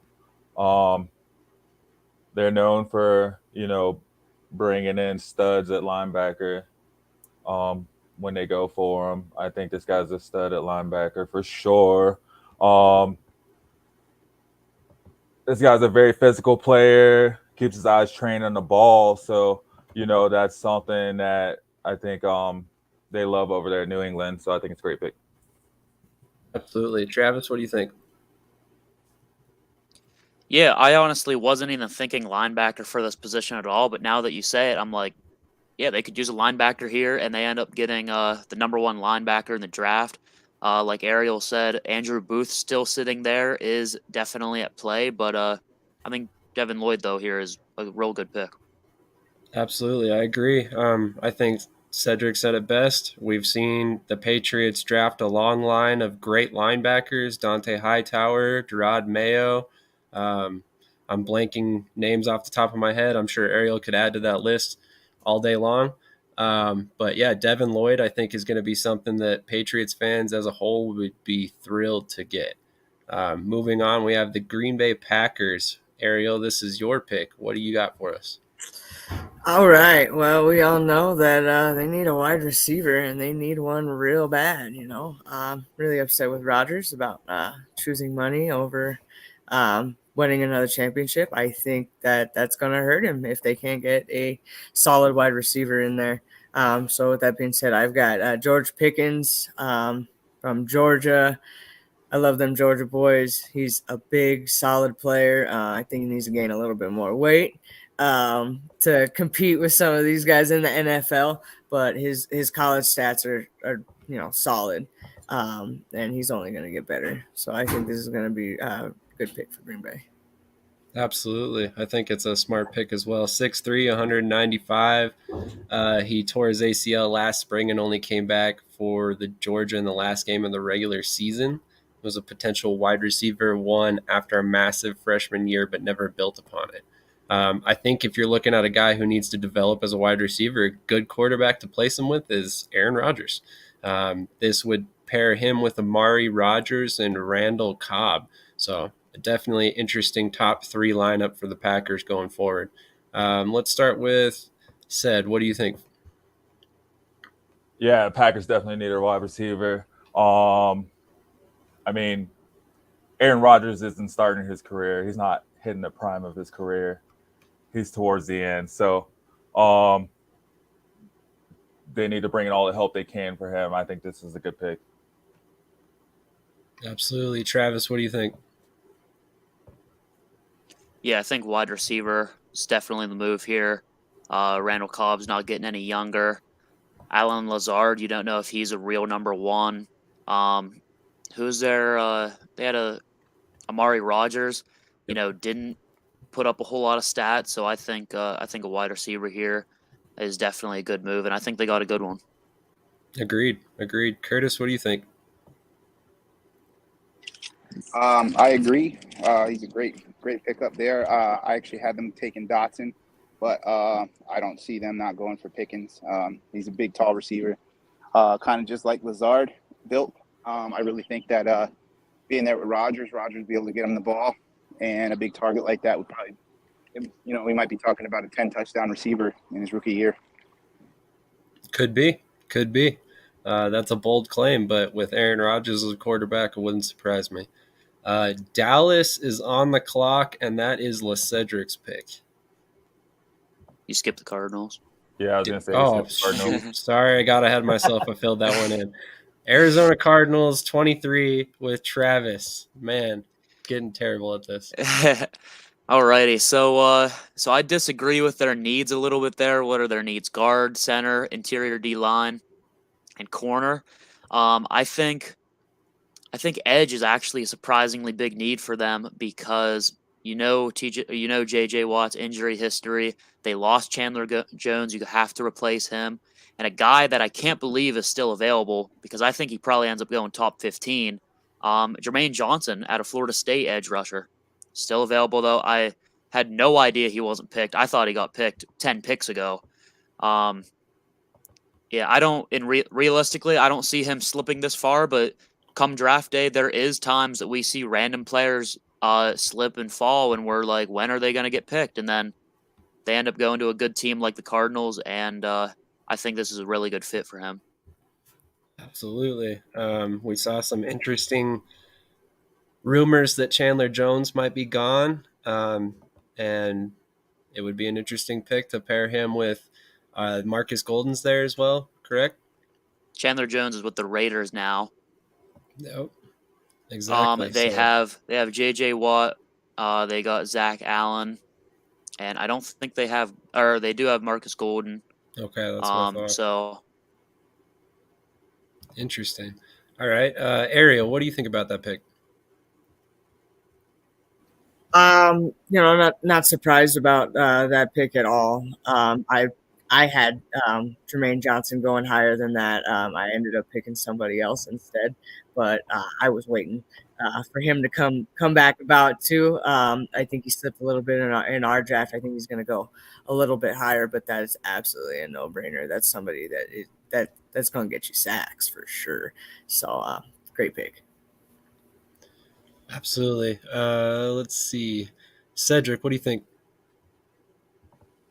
Yeah, I think this is an amazing pick. I had Jermaine Johnson going in the top 15. I mean, this guy was unblockable at the Senior Bowl.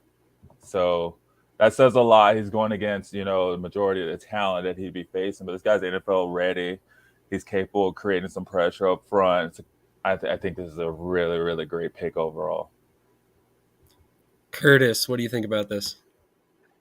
Yeah, I had him going 14th overall. I just think I don't think he's going to slip this far in the real NFL draft, but I think the Cardinals would be silly to not take him there. It's another reason for Kyler Murray to stop whining and just go play football. He'll have to. He won't have to be, on the field, or actually he could be off the field better with a defensive end, knowing that he's protecting their lead possibly. You know what I mean?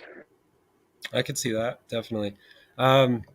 Yeah, I mean, so I think he's definitely a versatile player. You can see in the stats below that he kind of played all over the place: A gap, B gap, over tackle, outside tackle, off ball, which is good because the Cardinals do a lot of that. They move guys around a lot to get them in the right position for mismatches. But moving on, we have the Dallas Cowboys with LeCedric, like I tried to skip to. Go ahead, Cedric. Yeah, America's football team, Cowboys. So I think with the 24th pick, I think the Cowboys are going to go interior lineman and select Tyler Linderbaum, the center out of Iowa.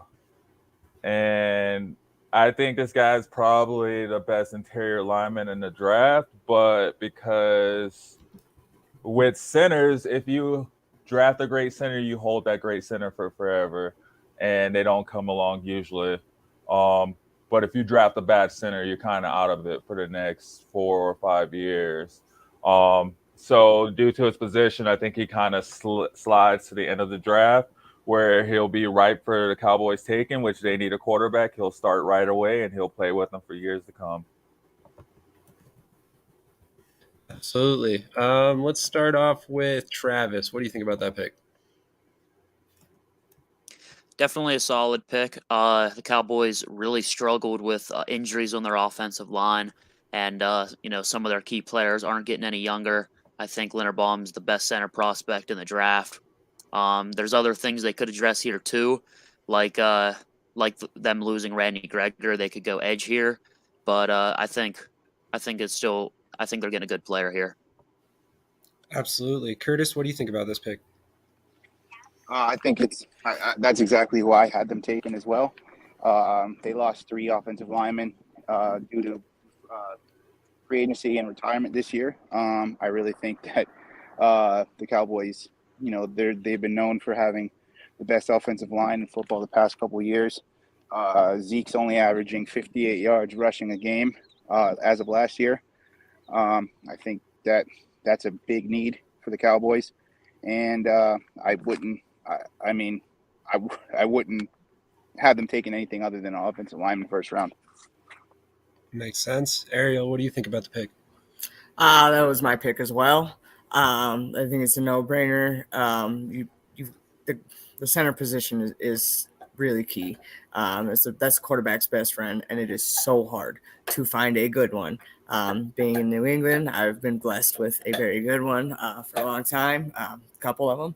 And, like the Cedric said, it's really hard to find one, and this could be one of their lifers, and he's going to be with them for a while. Absolutely.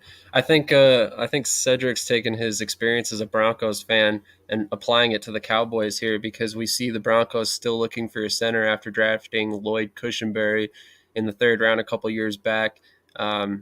They're still kind of struggling with the position, but I was actually caught off guard a little bit because I thought they had a decent center, but I was slightly wrong. Tyler Biatish, former fourth-round pick in 2020. He played 1,200 snaps last season, notched only 11 penalties, but he still only graded out at a 64.8 according to PFF, which is not all that great. I mean, Tyler Linderbaum could potentially be a Hall of Fame potential offensive lineman, so you don't pass that guy up here. Like everybody said before me, it's a great selection.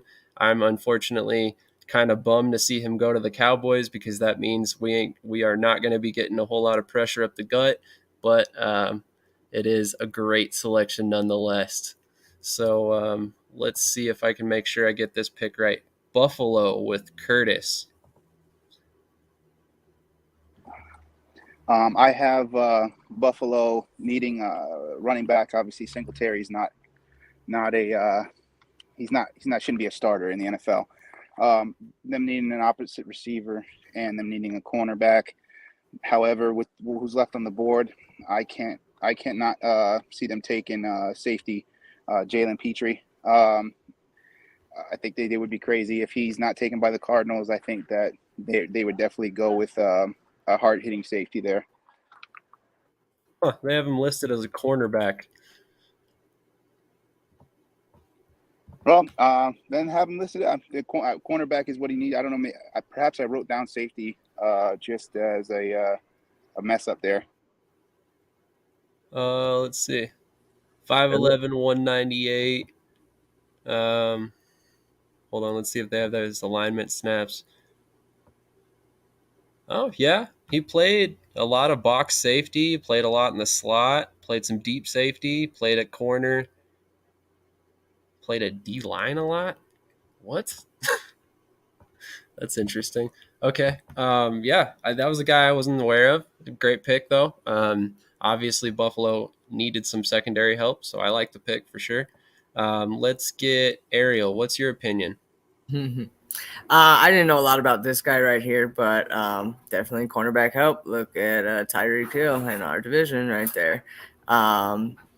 Hopefully he won't cause New England too much trouble, but definitely they need some defensive help on that team. Their offense is solid, but again, with Miami and their weapons, they're going to need them. That quarterback right there. Absolutely. Travis, what did you think about this guy? Yeah, like how his offensive snaps show, he's kind of like a do-it-all player. He can play safety, he can play in the slot, he can play boundary corner, and so it's interesting to see where they use him the most. But the Bills losing Levi Wallace, I think they could definitely use somebody to fill in that role. So I think this is a solid pick, Jalen Petrie. Absolutely. Cedric, what do you think about the pick? I think it's a great pick. Look at what happened to the Bills. They lost on one play in overtime. They were one play away from the Super Bowl. Imagine having a player that you've been lining up, at free safety the entire game. All of a sudden, you put them over at, slot corner for a safety, a cornerback blitz, or you put him on the outside cornerback. This guy can play all over the field. And that may be his downfall, however, because he won't necessarily be given the freedom to play as freely as he was given over at Baylor. But, I mean, he's going to be given – if he proves that he can play freely and he can play multiple positions, this guy's going to be the next Palomalu. That's a bold claim for sure. Well, I think Kurtis has been doing his homework because obviously, like I said, I was not familiar with this guy ahead of time, but people are saying that he's shades of Jimmy Ward. And right here on the cons, it says undersized for an all-around safety. So obviously, he's going to probably play safety and not cornerback. I don't know why they have him listed as a cornerback. But with that being said, Sean McDermott's a former defensive backs coach, a former defensive coordinator. He was a special teams guy at one point. He likes versatility. The Bills have very good safety play from Micah Hyde and Jordan Poyer, and both of those guys are the same type of model as this guy. They're all very versatile. They can cover one-on-one. They can play in the box. So adding a third safety to this rotation that can play corner, he can play in the box, he can play safety. Great pick at this point. I definitely think this is a Buffalo type pick. We got Tennessee Titans. I robbed this pick from Ariel, actually. So let's see who's back on the board and what Tennessee needs, because I did not do a whole lot of research here for them. Looks like, according to PFF, they need a wide receiver, a guard, a center, and an edge player.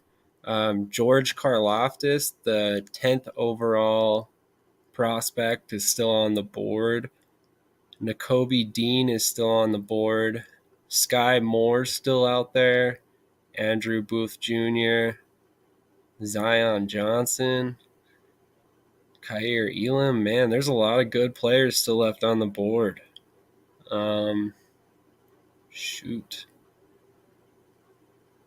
Interesting. I'm going to go with George Karlaftis. They need help at the edge here. They've definitely kind of struggled to get guys in there that can play right off the gate. We saw multiple players kind of flame out with Tennessee after being drafted as edge rushers and end up elsewhere. So I think they definitely have a need there. And it'll be interesting to see what they can do with Karlaftis, who slips all the way down to what we're at pick 24 now, I think. Ariel, let's start with you. What is your take on that pick? He's a big dude. Hopefully he can get a little bit more sacks than he did in college. I think he's developmental player for sure, but I think he's going to learn a lot. Coming from Purdue, he's got some brains in there, so that does not hurt. And he'd be a good player to watch throughout the season. Absolutely. Kurtis, what do you take? I had him as a top 20 pick. I had him actually going, I think, to the Saints. I think that if he drops that far down, I wouldn't see why the Titans wouldn't take him. He fits into the Titans organization pretty well. They're pretty stout defensively on that defensive line. They're a few pieces away, but they're also windows closing as well for them to make an actual Super Bowl push. Derrick Henry is on the wrong side of 27 now, so I really think that they need to find what they need to do now, and I think a defensive end would actually he could actually be the difference maker on that defense. Absolutely. Travis, what do you think? Yeah, I think this is definitely a good pick here. Put him on the other side of Bud Dupree, or they do have a good rotation of people there. I think he's going to fit in really nicely with Tennessee, and I think he's going to wreak some havoc in the South down there. Absolutely. LeCedric, what do you think? Yeah, I think this is a great pick for Tennessee. It's blue-collar players, it's a blue-collar team. They like they need some bigger guys up front in their defense. This guy's well-built. He's close to an NFL defensive end body right now, and I mean, get him, professional dietitians, professional trainers, and he's only going to get more powerful. And then with 50 pressures, he was starting the Big Ten. This guy's coming for you. He's making you think twice about what you're doing and making you move quick. So I like this pick. Absolutely. All right, moving on. We have Tampa Bay on the clock, and they will be selected by Travis. Yeah, so in doing a little bit of research for the Bucks here, so I'm thinking they go cornerback here because Sean Murphy-Bunting, Jamel Dean, and Mike Edwards are all on the last year of their deal. I mean, those are all 3 starters, and with the cap situation, you don't know if you can get all of them back. You got to expect that you're probably going to lose one of them. So I think getting a guy like Andrew Booth Jr. here is a really good value. And I think he can come in, rotate around. Some of those players did have problems with injuries too, and I think he's going to be a key piece of that defense too. Absolutely. Let's start with Ariel. What do you think on this pick? I really like this guy's build. I think he's going to be a fast player coming from, Clemson. He's faced some, pretty big names out there. I definitely was surprised about the cornerback pick there. May not be a Patriot anymore, but I want a little bit more protection for Tommy over there. So I think I would have went center or guard on that one. But, he makes a good point with them all being on their last year. They're thinking about the future. It's not just about this year. It's about, what's going to happen after next year when Tommy leaves. And, their coach just left as well, too. So they could be rebuilding as well. So they're thinking about the future, and I like that pick for them. Absolutely. Cedric, what do you think about that one? Yeah, I think that's a great pick, man. Going cornerback. This guy for the Buccaneers, I mean, I love the Buccaneers. That's my second love in the NFL for sure. So I'd love to see them shore up their defense. Their offensive side is pretty put together. This guy is rated as a little bit higher than a boomer bust player. NFL.com is expecting him, saying he will eventually be a plus starter, meaning he'll eventually be, a contributor. Just may take some time for him to get out there in the field. But I think it's a great pick for the Buccaneers, and I'd love to see it happen. Absolutely. Kurtis, what do you think? I actually had them going cornerback as well. I just had them going with Elam instead. I know, like you said, the 3 of their starters contracts coming up after this year. I think Carlton Davis is still on the team. He's a big corner. I think that that's a good position to take up. That, or I don't know if they would go Kenyon Green. I know the Bengals probably really want Kenyon Green to protect Burrow, but I couldn't see an offensive lineman or a cornerback not being the Buccaneers pick there. So I agree. It's a good pick. Absolutely. So one of the things I like about Booth, and if you look there, his grades went up every year over year. So, I mean, that trends really well for him to go into the NFL. Clemson is playing high-level college teams, so I definitely think he's jumping right into the NFL, having played a lot of NFL-caliber players. I think he's going to be a great pick at the next level for sure. So next up, we have the Green Bay Packers, picked by Cedric.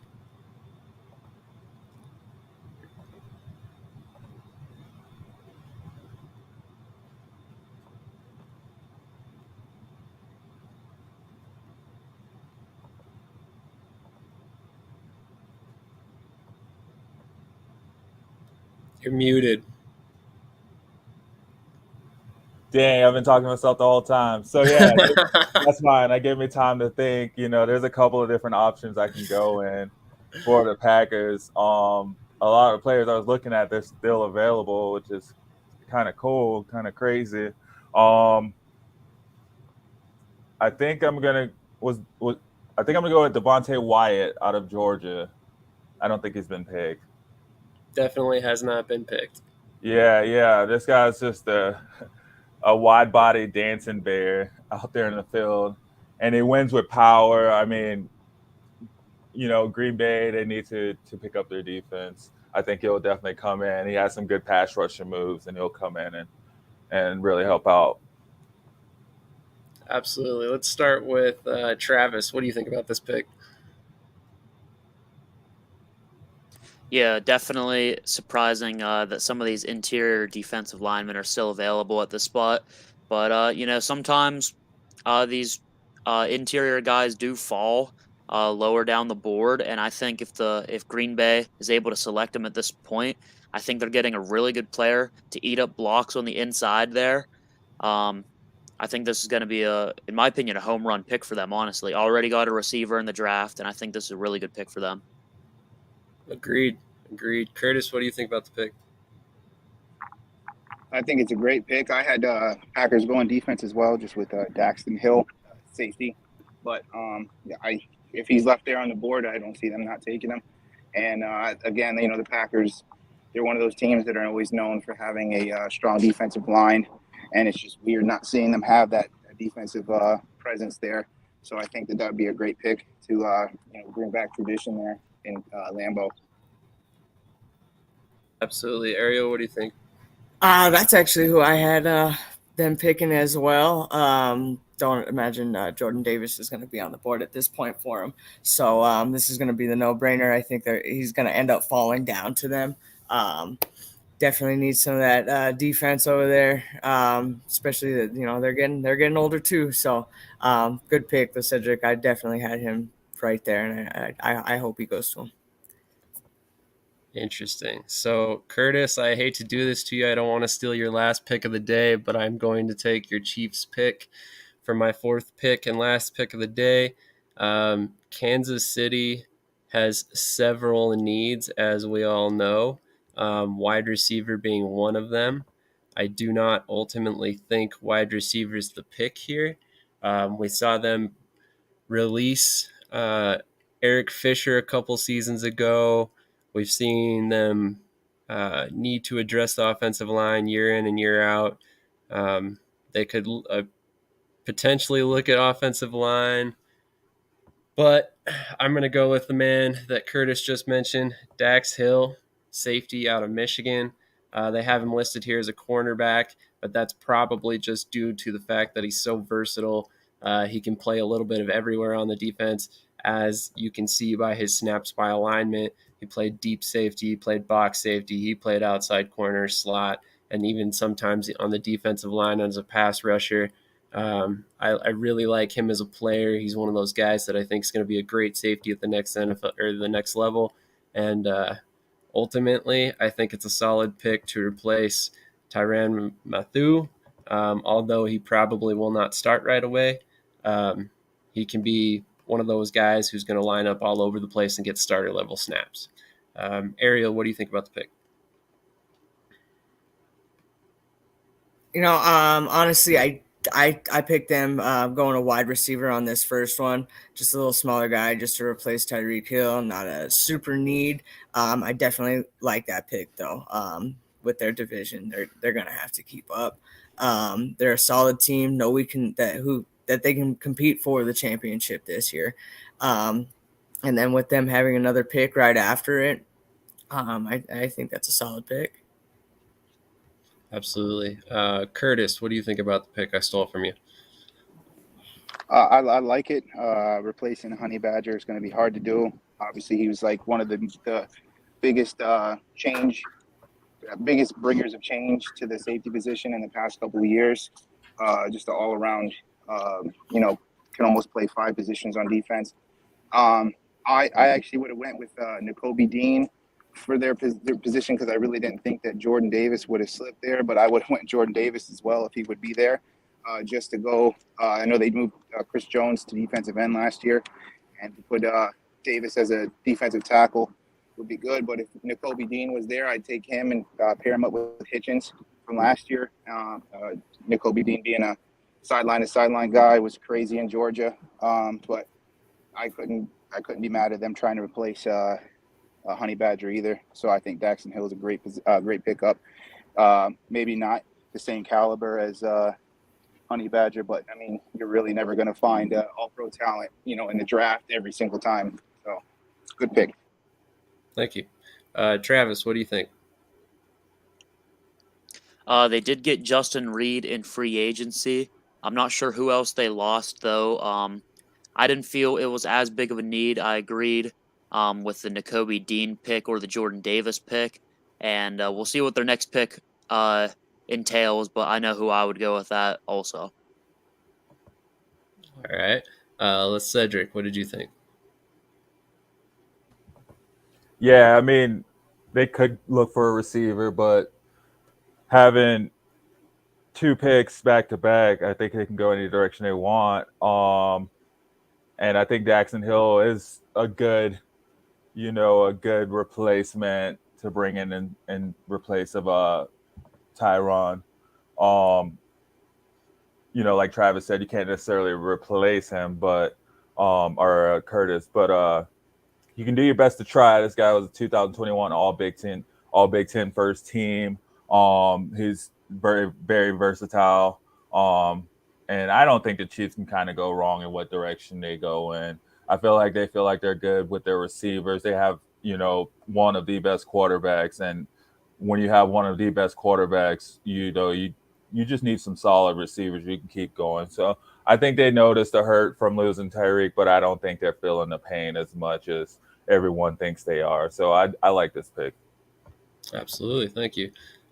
So just to kind of highlight why I thought this was a good pick, they did bring in Justin Reed, and they actually signed Deion Bush as well, who's going to play a kind of a third safety role.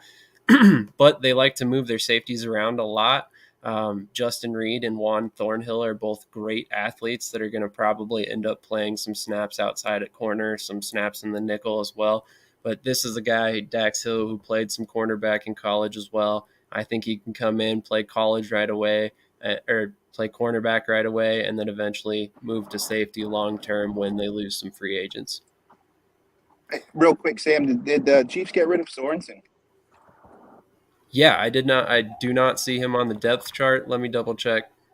He is with the Saints now. Okay, there you go. Yeah.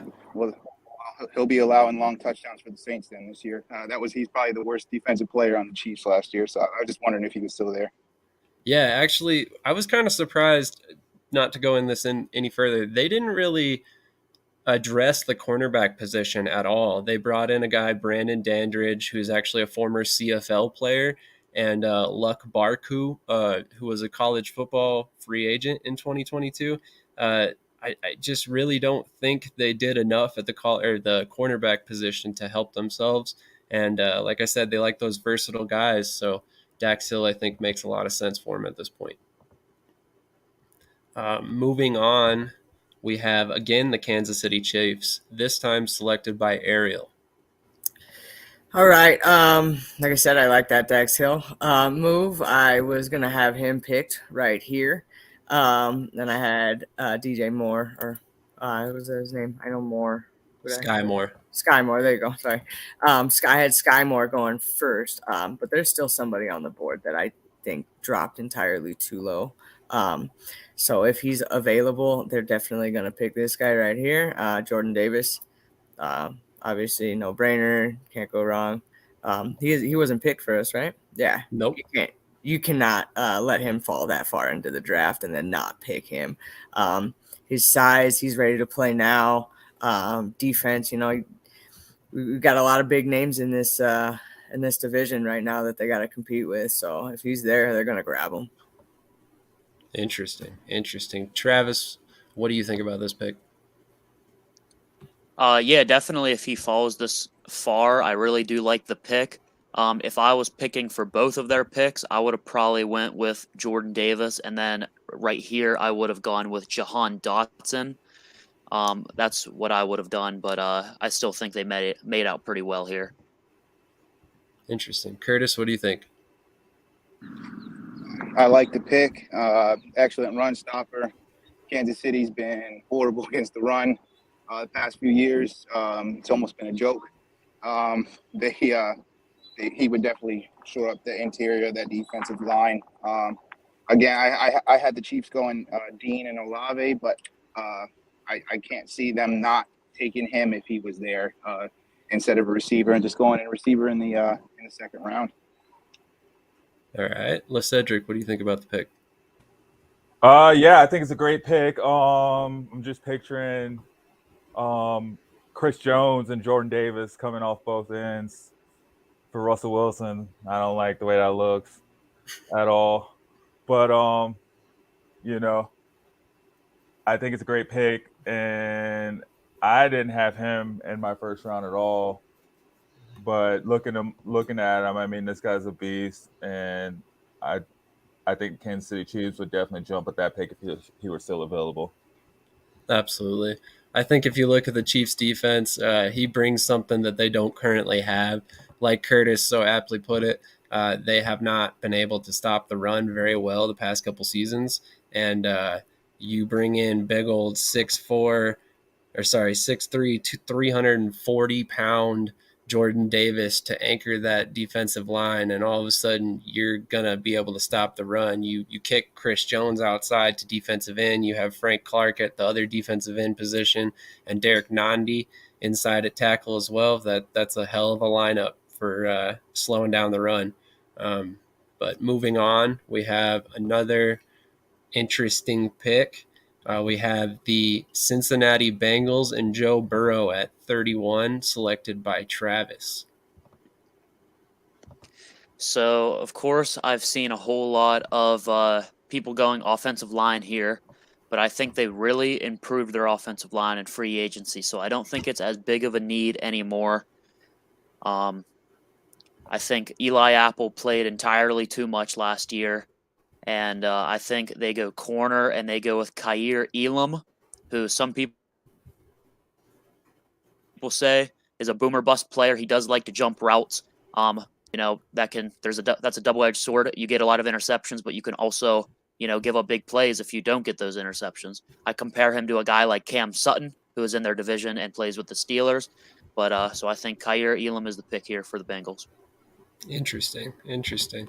LeCedric, what do you think about that pick? I think that's a really interesting pick. I really like it. I think it'd be interesting to see if they actually keep the pick. But they definitely do need to shore up their offensive line. So I like this pick. Absolutely. Kurtis, what do you make of the pick? I like it. I had them going offensive line with Green just because he was there. But I can't disagree with Elam. I just think that, like he said, him jumping routes, he could be the next Diggs with 10 interceptions, but also allowing the most receiving yards and most receiving touchdowns in the NFL. Or maybe he couldn't. But I think that I actually think Eli Apple gets too much criticism for as well as he played last year. Other than in the Super Bowl, it's very hard sometimes to match up with marquee receivers, and a marquee receiver is pretty much 9 times out of 10 going to beat a marquee cornerback unless the guy's named Deion Sanders. It's just the nature of the game and the way the rules are in the NFL anymore. But I don't think that picking up a premier cornerback is a bad pick for the Bengals at all. Absolutely. Ariel, what do you think? Well, I think they're addressing their needs from the Super Bowl right there. He makes a good point that, Eli Apple, he did play a lot last year. I'm sure he was tired.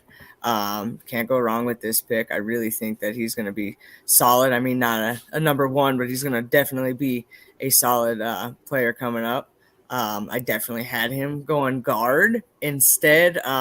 I want some more protection for Burrow. They're such an exciting team to watch, and I just want to watch him develop, and I want to see more touchdowns out of him. But they could definitely use some help on the defense so they don't put Burrow in such hard situations sometimes.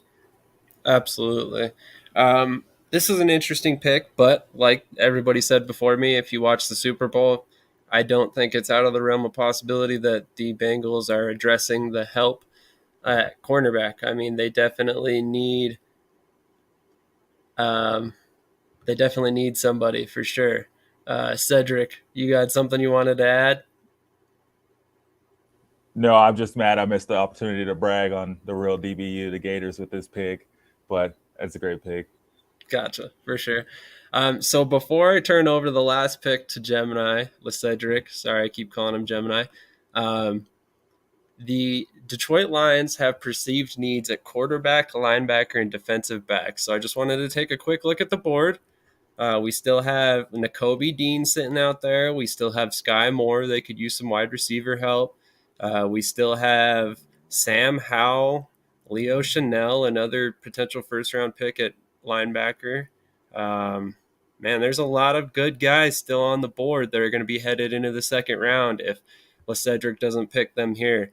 So, LeCedric, without further ado, who you were selecting with the last pick in the first round? Oh, man. I really had Detroit hoping that Kenny Pickett fell to them, which I doubt with all the hype around them, somebody's going to reach and grab him. But I really had them picking him. And out of the guys left, I'm kind of torn for them between Nakobe Dean and Sam Howell. And I don't want to go with Sam Howell just because we've already picked so many quarterbacks. So I'm going to go with, actually I am going to go with Sam Howell because they need a quarterback, man. They need some points. They need to win a game and not have their coach crying on the podium after, a 2-point loss. So I'm going to go with Sam Howell. This guy, they're comparing him to Baker Mayfield, which I know isn't the best of comparisons. But Baker Mayfield came in hot. This guy plays that same aggressiveness. He's smaller, but he's gritty, man. And he has some arm strength. He doesn't have the best, but this guy will run. He'll get those extra yards, You got that 3rd and 2 or that 4th and 1. This guy's going to go in there, and he's going to stretch across the end zone, the picket line for you. So I'm going to go with Sam Howell for the Lions. All right, so I want to hear everybody's opinion on this one. Let's start with Ariel. Oh man, definitely had Sam Howell going in the first round. I think that could be an ideal pick. They do need an up and coming quarterback. We all see what Jared Goff is doing. Rebuild team, might as well bring somebody in. Doesn't hurt to have Sam Howell. I probably would have went a different direction there, but I think that there's no wrong pick for Detroit.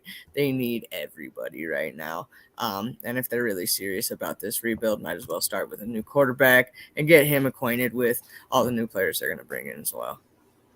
Absolutely. Travis, what did you think about this pick? Yeah, like I said earlier, I don't love Sam Howell as a prospect, but I definitely see why people like his upside and why people like him to go to Detroit here. If I'm Detroit, you're stuck with Jared Goff's contract no matter what, essentially. No matter if he sits on the bench or if he's playing. He's not the worst starter in the league, so I think he can still do some good stuff for you. He's not entirely too old either to still progress. I would probably go here. They do have a pick early in the second round too, so I would probably either go wide receiver like Christian Watson or Jahan Dotson, or I would maybe go edge rusher like David Ojabo or something here. Especially Ojabo because he, coming off the ACL or the Achilles tear, they're not going to win a championship next year. So he can sit, he can fully recover, and even if he's not good for week 1, that's okay for them. Interesting. Kurtis, what did you take about this pick? I had them taking Pickett if he would have been there. I don't see them not taking a QB that last pick. I agree with what some other people said. They're going to need to put up points. They have my favorite running back in the NFL and DeAndre Swift there, and they just brought in DJ Chark. I think that they have a talented tight end there. I really think that they have some of the pieces put in place there. They were real scrappy last year. They lost a lot of games by less than a touchdown. Like Cedric said about Coach crying on a 2-point loss. They had to tie to the Steelers. I really feel that them picking a quarterback and maybe letting them sit under Goff that year could really help. Like I said earlier, I don't think Goff's the worst quarterback in the league. I put that on Trubisky and on Mariota, but I do have Goff in the bottom 5 starting quarterbacks in the league, and most of his yards were on dump-off plays last year. Most of his yardage comes from yards after the catch by receivers. It's not like he's killing people with air yards. He was really accurate with the Rams, but that was under an offensive genius, and it goes to show what kind of player he was when he went to a team that wasn't loaded with Todd Gurley and Robert Woods last year. Absolutely. As everybody else said, I definitely could see Detroit reaching out and selecting a quarterback here, especially given that they have the 34th overall pick in the second round. So, they're going to wait one more pick and then select another player. So there's still the potential of them getting Nakobe Dean in the second round. With that being said, I definitely think Howell is going to take some time to sit on the bench. So with them having Jared Goff, we're talking about him having all the time he needs to get ready. So it's going to be one of those situations where Dan Campbell can kind of let this situation play out. Goff's only 27 years old, and the longer you get in that contract, the less dead money he has left. So it's a situation where you give Sam Howell a year or two to learn the offense, to get comfortable in the NFL speed, and then hopefully you can kick Jared Goff to the curb and move on with Howell moving forward. It's definitely going to be interesting moving forward if that ends up happening. Another one of those guys that I think could mesh really well with Dan Campbell. But anyway, anybody got anything closing? Yeah, so it looks like we have 0 running backs drafted in the first round, Yes, 0 sir. tight ends. And is this an NFL record for wide receivers drafted in the first round? Let's look that up real quick because I'm interested.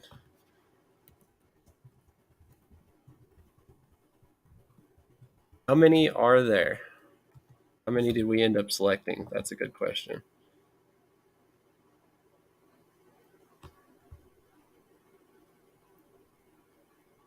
Well, I can't find the actual record for the most in the first round, but there was a record of 13 in the first 2 rounds in 2020, and we selected 1, 2, I think we 3, got 6. 4, 5, 6. Yep, 6 wide receivers in the first round. So it may not be a record, but it's probably pretty darn close to it. And the funny part is Sky Moore's still sitting there, and he's got a first-round grade.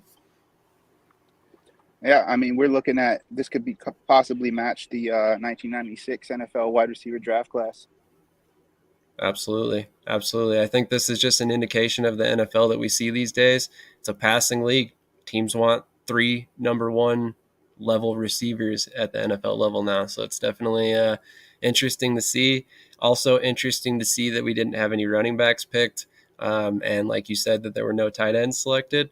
But I think that's kind of more indicative to the talent that's on the board this season. Once again, I wanted to, throw a thank you out there for all you guys coming out, showing up today. It was really cool to have you all on here. I hope we can do more collab videos with everybody.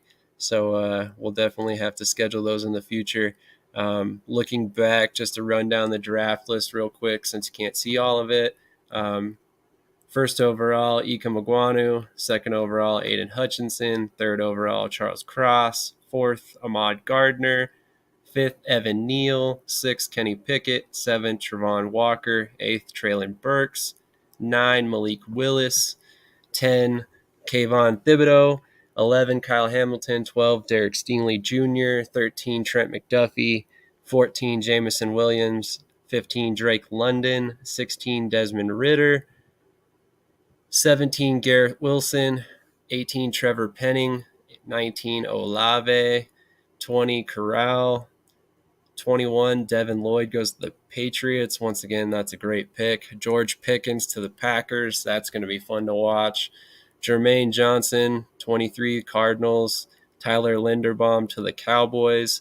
Jalen Petrie to the Bills. George Karlaftis, 26, to the Titans. Buccaneers get Andrew Booth Jr. Devontae Wyatt lands in Green Bay. Kansas City gets Dax Hill and Jordan Davis. Kyer Elam, 31 to the Bengals. And we close out the first round with Sam Howell to the Detroit Lions to push Jared Goff. So once again, guys, thanks for joining us watching. Thanks for joining me as you guys co-hosting. I appreciate it. This was a lot of fun. I hope you guys enjoyed yourselves. As always, if you haven't done so, please like and subscribe. And I'll let you guys all get to the rest of your afternoon. Anybody got anything else they want to throw in before we get out of here? Just thanks for having us on.